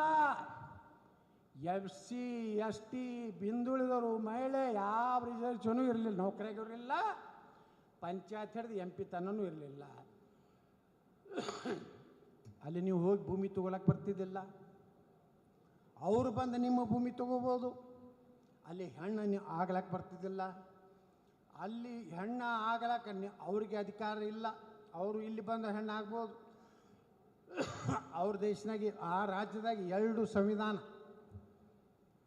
2 झंडा, 2 देश में, 1 देश में 2 संविधान, 2 निशान, 2 प्रधान नहीं चलेगा ಅಂತೇಳಿ ಡಾಕ್ಟರ್ ಶ್ಯಾಮಾ ಪ್ರಸಾದ್ ಮುಖರ್ಜಿಯವರು ಭಾರತೀಯ ಜನಸಂಘದ BJPಯ ಸಂಸ್ಥಾಪಕರು ಅಲ್ಲಿ ಹೋರಾಟ ಮಾಡ್ಕೊತ ಹೋದರು. ಅವ್ರನ್ನ ಜೈಲಿನಾಗ ಹಾಕಿದ್ರು. ಅವ್ರಿಗೆ ಸ್ಲೋ ಪಾಯ್ಸನ್ ಕೊಟ್ಟು ಇದೇ ನೀರು ಶೇಖ್ ಅಬ್ದುಲ್ಲಾ ಅವ್ರನ್ನ ಕೊಲೆ ಮಾಡ್ತಾರೆ ಜೈಲಿನಲ್ಲಿ. ಆ ಟೈಮ್ನಾಗ ಅವ್ರ ಇಂಟರ್ವ್ಯೂ ತೊಗೊಳಕ್ಕೆ ಒಬ್ಬ ಪತ್ರಕರ್ತನಾಗಿ ಆ ಜೈಲಿಗೆ ಹೋಗೋದವ್ರು ಅಟಲ್ ಬಿಹಾರಿ ವಾಜಪೇಯಿ. ಅಟಲ್ ಬಿಹಾರಿ ವಾಜಪೇಯಿ ಇಂಟರ್ವ್ಯೂ ತೊಗೋಕೆ ಕೇಳ್ತಾರೆ. ಅವ್ರು ಶ್ಯಾಮಾ ಪ್ರಸಾದ್ ಮುಖರ್ಜಿ ಅವ್ರು ಹೇಳ್ತಾರೆ ಆ ಪತ್ರಕರ್ತಗೆ, ಅಟಲ್ ನೀ ಹೋಗಿ ನನ್ನಂತರೂ ಇವ್ರು ಬಿಡೋದಿಲ್ಲ, ನಾ ಸಾಯೋದು ಗ್ಯಾರಂಟಿ. ನೀ ಭಾರತೀಯ ಜನಸಂಘದ ನೇತೃತ್ವ ತಗೊಂಡು ಒಂದಿಲ್ಲ ಒಂದು ದಿವಸ ನೀನು ಈ ದೇಶದ ಪ್ರಧಾನಮಂತ್ರಿಯಾಗಿ ಇಡೀ ಭಾರತಕ್ಕೆ ನ್ಯಾಯ ಕೊಡಬೇಕನ್ನಂಥ ಅಟಲ್ ಬಿಹಾರಿ ವಾಜಪೇಯಿನೇ ಇವತ್ತು ನಮ್ಮ ದೇಶದ ಪ್ರಧಾನಮಂತ್ರಿ ಆದರು.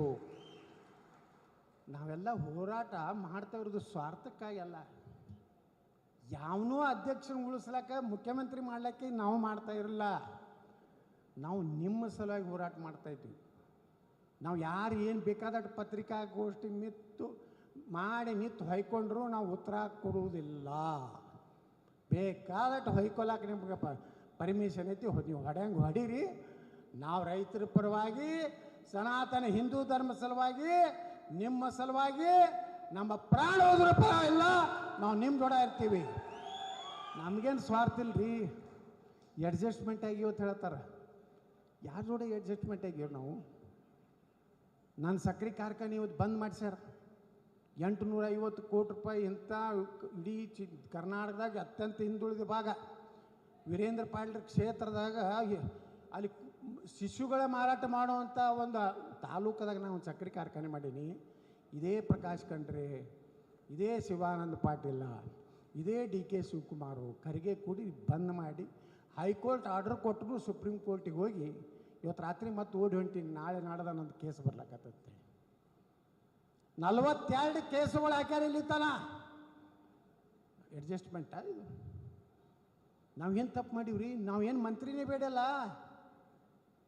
ಯಡಿಯೂರಪ್ಪ ಇದ್ದಾಗ ಬೇಡಲ್ಲ, ಬೊಮ್ಮಾಯಿ ಅವ್ರು ಇದ್ದಾಗ ಬೇಡಲ್ಲ.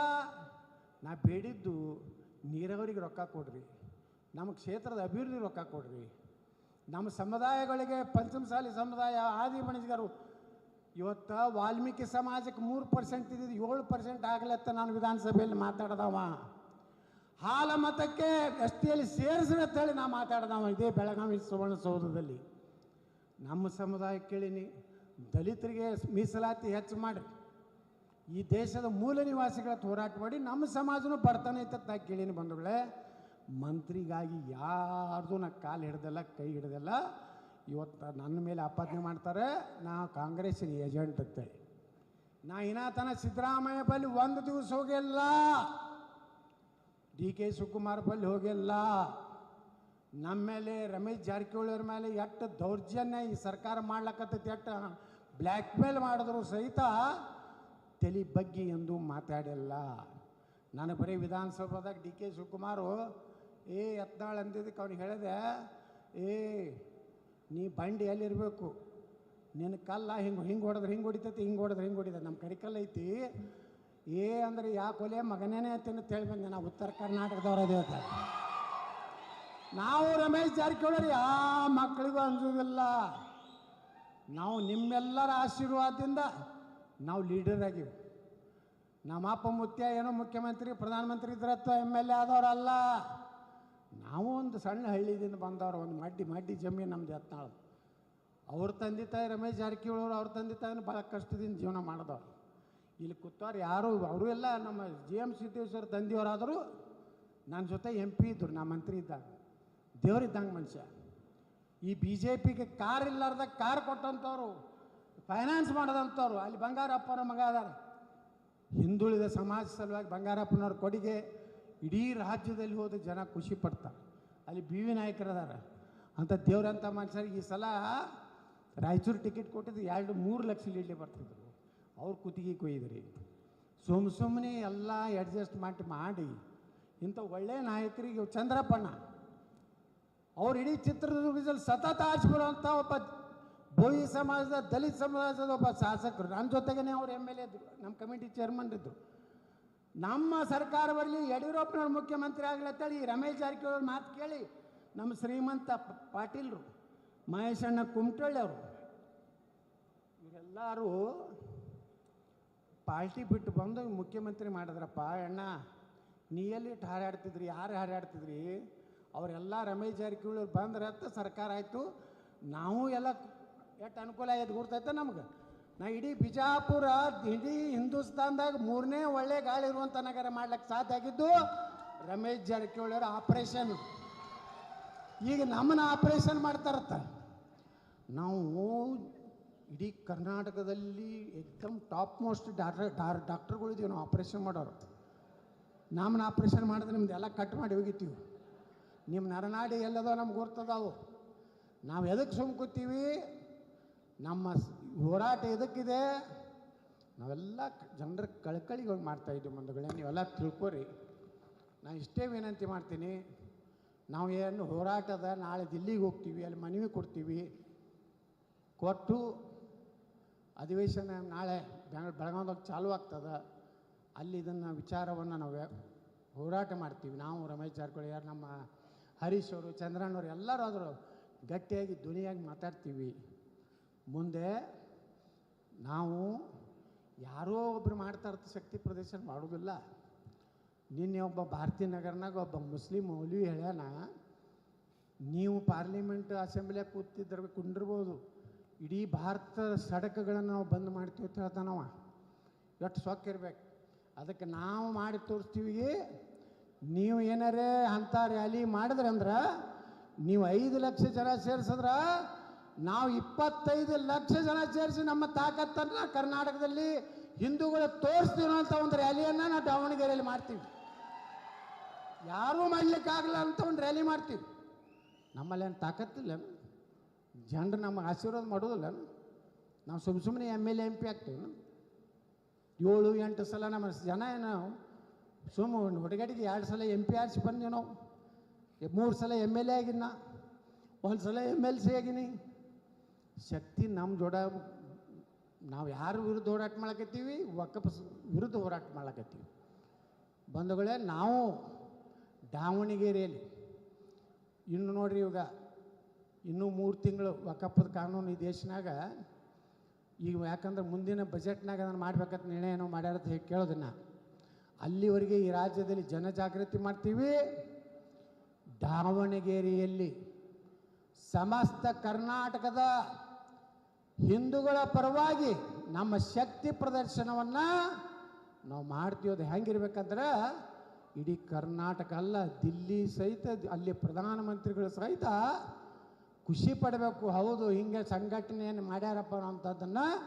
ಇವತ್ತೇನು ರಮೇಶ್ ಜಾರಕಿಹೊಳಿ ಅವರು 1 ಕೋಟಿ ಏನು ಘೋಷಣೆ ಮಾಡ್ಯಾರಲ್ಲ, ಅರವಿಂದ್ ಲಿಂಬಾವಳಿ 1 ಕೋಟಿ ಘೋಷಣೆ ಮಾಡ್ಯಾರಲ್ಲ, ನಾನು ಬಿಜಾಪುರ ಜಿಲ್ಲಾ ಭಾರತೀಯ ಜನತಾ ಪಾರ್ಟಿಯಿಂದ 1 ಕೋಟಿ ರೂಪಾಯಿ ಹಣವನ್ನು ಈಗ ಹೊರವಾಡಲಿಕ್ಕೆ ಕೊಡ್ತೀನಿ. ನಾವೆಲ್ಲ ತೋರಿಸ್ತೀವಿ ನಮ್ಮದು ನೋಡೋಕತ್ತೆ. ನೀವೆಲ್ಲ ಬರ್ತಿರಿಲ್ಲ, ಅದಕ್ಕೆ ನಿಮ್ಮ ದೊಡ್ಡ 10 ಮಂದಿ ಕರ್ಕೊಂಡು ಬರ್ತಿರಿಲ್ಲ. ನೀವೆಲ್ಲ ಬುದ್ಧಿನೂ ಕರ್ಕೊಂಡು ಬರ್ರಿ. ಅಲ್ಲಿ ಏನು ಮಾಡೇ ಇಲ್ಲ ತಿಳ್ಕೊರಿ, ನಾವು ಮಾಡ್ತೀವಿ. ನಾವೇನು ಕಡಿಮೆ ಇಲ್ಲ ಅನ್ನೋದು ಕೈ ಐತೆ ನಮ್ಮದು ಎಲ್ಲರದು. ನಾವು ಯಾರಿಗೂ ಮನೆಗೆ ಬಂದವ್ರಿಗೆ ಹಾಗೆ ಕಳಿಸೋ ಪದ್ಧತಿಯವರಲ್ಲ, ನಾವು ವ್ಯವಸ್ಥೆ ಮಾಡ್ತೀವಿ. ಇವತ್ತು ರಮೇಶ್ ಜಾರಕಿಹೊಳಿ 1 ಲಕ್ಷ ಜನರನ್ನು ನಾನು ಬೆಳಗಾವಿ ಜಿಲ್ಲೆಯಿಂದ ತೊಗೊಂಡು ಬರ್ತೀನಿ ಅಂದಾರ. ಎಲ್ಲರೂ ತಯಾರಿದ್ದೀರಿ? ಬಂದೇ ಬರ್ತೀರಿ? ನಾವೆಲ್ಲ ಕೂಡಿ ಹೋರಾಟ ಮಾಡೋಣ ಬಂಧುಗಳೇ. ನಾವೆಲ್ಲ ನಮ್ಮ ರೈತರ ಸಲ ಹೋರಾಟ ಮಾಡೋದು, ನಮ್ಮ ಮಠ ಮಂದಿರ ಸಲ ಉಳಿಸೋದ್ರ ಸಲ ಹೋರಾಟ ಮಾಡಿ. ಇದು ಸ್ವಾರ್ಥ ಇಲ್ಲ. ನಾವು ಏನೂ ಆಗಲಿಕ್ಕಂದ್ರೆ ಪರವಾಗಿಲ್ಲ. ರೈತರ ಜಮೀನು ಉಳಿದು ಈ ವಕಫ್ ಕಾನೂನು ರದ್ದಾದ್ರೆ ನಾನೇ ದೇಶದ ಪ್ರಧಾನಮಂತ್ರಿ ಆದಟ್ಟು ಖುಷಿ ಪಡ್ತೇನೆ ಅಂತೇಳಿ ನನಗೆ ಭಾಳ ಅಭಿಮಾನದಿಂದ ಇವತ್ತು ಹೇಳ್ತೇನೆ. ರಾಜಕಾರಣ ಬರ್ತದೆ ಹೋಗ್ತದೆ. ನಾವೆಲ್ಲ ಒಂದು ಸಮಾನ ಮನಸ್ಕರು ಕೂಡಿ ಜನರ ಸಲುವಾಗಿ ಏನಾರು ಮಾಡಬೇಕು. ಬರೀ ಲೂಟಿ ಮಾಡಿ ಅಲ್ಲಿ ಮಾಡಿದೆ, ಮಸ್ಕತ್ನಾಗ ಮಾಡಿದೆ, ದುಬೈದಾಗ ಮಾಡಿದೆ, ಇಲ್ಲಲ್ಲೇ ಭಾಷಣ ಹೊಡೆಯೋದು, ಇವು ಆಸ್ತಿ ಇದ್ದರೂ ವಿದೇಶನಾಗ ಮಾಡೋದು, ಮಾರಿಷಸ್ನಾಗ ಮಾಡಿದೆ. ಎದಕ್ಕೆ ಬರ್ತೈತೆ? ನಾಳೆ ಸತ್ರಂದ್ರೆ ಯಾವ ಮಕ್ಳ ಕೈಯಾಗ ಚಾವಿ ಇರ್ತೈತೋ, ಯಾವ ಮಕ್ಳ ಕೈಯಾಗ ಬಾಂಡ್ ಇರ್ತೈತೋ ಗುರುತಿಲ್ಲ, ಹೊಯ್ಕೋತ ಹೋಗಿಬಿಡ್ತೈತೆ ಅದೆಲ್ಲ. ಮತ್ತು ಇವು ಮಕ್ಳುಗಳು ಇಲ್ಲಿ ಅಡ್ಡಾಡ್ತಿರ್ತಾವೆ, ಹಿಂಗಮ್ಮ ಯಾಕೋ ಎಲ್ಲ ಹೋಯ್ತಿರೋರು ಎಲ್ಲ ಹೊಡ್ಕೊಂಡು ಹೋದ್ರು. ನಮ್ಮ ಕಡೆ ಹೇಳ್ತಾರಲ್ಲ, ಯಾರು ಅಂಥದ್ದು ಬಂದಿದ್ದು ಅದು ಹಾಗೆ ಹೋಗೋದು ಅಂತ ಹೇಳ್ತಾರಲ್ಲ, ಏನೋ ಅಂತಾರಲ್ಲ ನಮ್ಮ ಕಡೆ, ಇಂಥದ್ದು ಉಳಿದಿಲ್ಲ ಅಂತ ಹೇಳ್ತಾರೆ. ಅದಕ್ಕೆ ನಾವು ವಿನಂತಿ ಮಾಡ್ಕೋತೀನಿ, ನಾವು ನಿಸ್ವಾರ್ಥವಾಗಿ ದೇವ್ರ ಸಾಕ್ಷಿಯಾಗಿ ನಾವೆಲ್ಲರೂ ಬೆನ್ನು ಹತ್ತಿದ್ದು, ನಮ್ಮ ಸಂಖ್ಯೆ ದಿನಕ್ಕೆ ದಿನ ಹೆಚ್ಚಾಗಲಕ್ಕತ್ತದ. ನಿನ್ನೆ ಸಿದ್ದು ಸೌದಿ ಬಂದು ಜಾಯ್ನ್ ಆದ್ರು, ಇವತ್ತು ಚಂದ್ರಪ್ಪಣ್ಣ ಬಂದು ಜಾಯ್ನ್ ಆದ್ರು. ನಮ್ಮ ಶಕ್ತಿ ದಾವಣಗೆರೆ ಮಾಡೋದ್ರಾಗ ಪೂರ್ತಿ ಶಕ್ತಿ ನಮ್ದು ಇರ್ತದೆ. ನಾವೇ ನಂಬರ್ 1 ಆಗ್ತೀವಿ ಎಲ್ಲರೂ ಕೂಡಿ. ಆಗ್ತಿಲ್ಲ? ನೀವು ಬಂದ್ರೆ ಆಗ್ತೀವಿ. ನೀವು ಶಕ್ತಿ ತೋರಿಸ್ಬಿಟ್ರೆ ಬರೀ ಸಿದ್ದರಾಮೋತ್ಸವ ಮಾಡಿದ್ದಕ್ಕೆ ಡಿ ಕೆ ಶಿವಕುಮಾರ್ ತರ ತರ ತರ ತರ ನಡಗದ. ಸಿದ್ದರಾಮೋತ್ಸವ ಆಗಿದ್ದರಿಂದ ಸಿದ್ದರಾಮಯ್ಯನ ಮುಖ್ಯಮಂತ್ರಿ ಮಾಡಿದ್ರು ಅವರು. ಮುಂದೆ ನಾವು ಆ ಹೋರಾಟ ಮಾಡಿದಾಗ ನಮಗೆಲ್ಲರ ಮನಸ್ಸೈದ ಆ ಹೋರಾಟಕ್ಕೆ ನಮ್ಮ ಪ್ರಧಾನಮಂತ್ರಿಗಳನ್ನ ಕರೆಸ್ಬೇಕಾಗ್ತದೆ. ಯಾಕಂದ್ರೆ 25 ಲಕ್ಷ ಜನ ಕೂಡಿಸಿ ನಾವು ಹೋರಾಟ ಮಾಡ್ತೀವಿ. ಪ್ರಧಾನಮಂತ್ರಿಗಳು ಬಂದು ನೋಡಿಬಿಟ್ರೆ ಸಾಕು, ಅವ್ರ ಬಾಯಿಲೆ ನಿಮ್ಮ ಹೋರಾಟ ನೋಡಿ ನಾನು ಬರೇ ತಿದ್ದುಪಡಿದಿರಲ್ಲ ವಕಾಪಕ್ಕೆ, ಪೂರ್ತಿ ವಕಾಪ್ ಕಾನೂನೇ ದೇಶದಿಂದ ರದ್ದು ಮಾಡ್ತೀನೋ ಅಂತ ಘೋಷಣೆ ಮಾಡುವಂಥ ಕೆಲಸ ಮಾಡ್ತೀವಿ ಬಂಧುಗಳೇ. ಅದಕ್ಕೆ ಬಂಧುಗಳೇ ಭಾಳ ಖುಷಿಯಾಗೈತಿ ಇವತ್ತು ನನಗೆ.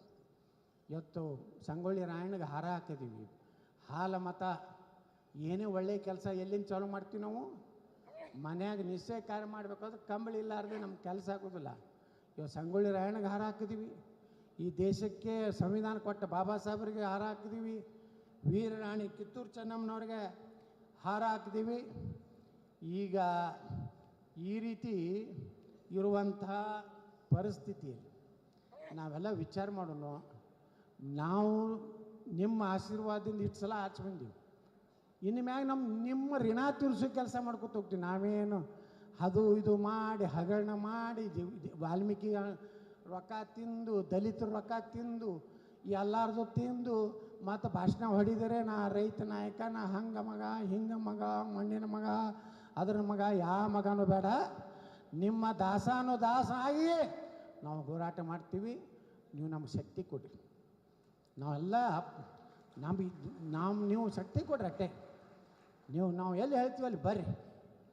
ಇವ್ರೇನು ಹರಡ್ಲಕತ್ತಾರಲ್ಲ, ನಾವು ವೈಸಾ ಕರೆಂಗೆ ಅವ ಹೇಳ್ತಾನೆ ಹೈದರಾಬಾದ್ನವ ಓಯಸಿ 15 मिनट पुलिस को हटा हो, 15 मिनट मिलिट्री को हटा हो, 100 करोड़ हिंदुओं को मार देंगे ಅಂತ ಹೇಳ್ತಾನೆ. ಮಗನೇ, ನಿಮ್ಮ ಅಕ್ಬರ ಮಹಾರಾಣಾ ಪ್ರತಾಪ್ ಹೆಸರು ಹೇಳಿದ್ರೆ ಅವ್ನು ಪೈಜಾಮದಾಗ ಉಚ್ಚಿ ಹೋಯ್ತಿದ್ದ. ಇವನು ನಮಗೆ ಹೇಳ್ತಾನ ಶಿವಾಜಿ ಮಹಾರಾಜರು. ನೀವು ಇನ್ನ ಅದ್ರಾಗ ಏನಾರು ನಮ್ಮ 100 ಕೋಟಿ ಹೊಡೆಯುವಂಥದ್ದು ಐತಿ. ಪೊಲೀಸರನ್ನ ತೆಗಿಬೇಕತ್ತ, ಮಿಲಿಟ್ರಿಯವ್ರನ್ನ ತೆಗಿಬೇಕತ್ತ. ಇವ್ರು ನಮ್ಮನ್ನೆಲ್ಲ ಹೊಡೆದು ಬಿಡ್ತಾರೆ ನೋಡಿ. ಅವ್ರು ರೇಟ್ ಧೈರ್ಯದಲ್ಲಿ ಮಾತಾಡ್ತಾರೆ. ಅವ್ರ ಮೇಲೆ ಕೇಸ್ ಆಗೋದಿಲ್ಲ.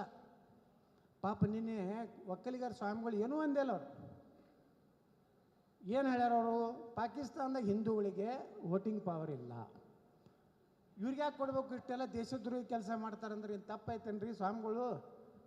ನಮ್ಮ ಸಮಾಜದ ಬಗ್ಗೆ ಮಾತಾಡೋದು ತಪ್ಪೇನ್ರಿ? ಆ ಪಾಪ ಅವ್ರ ಮ್ಯಾಗ ಕೇಸ್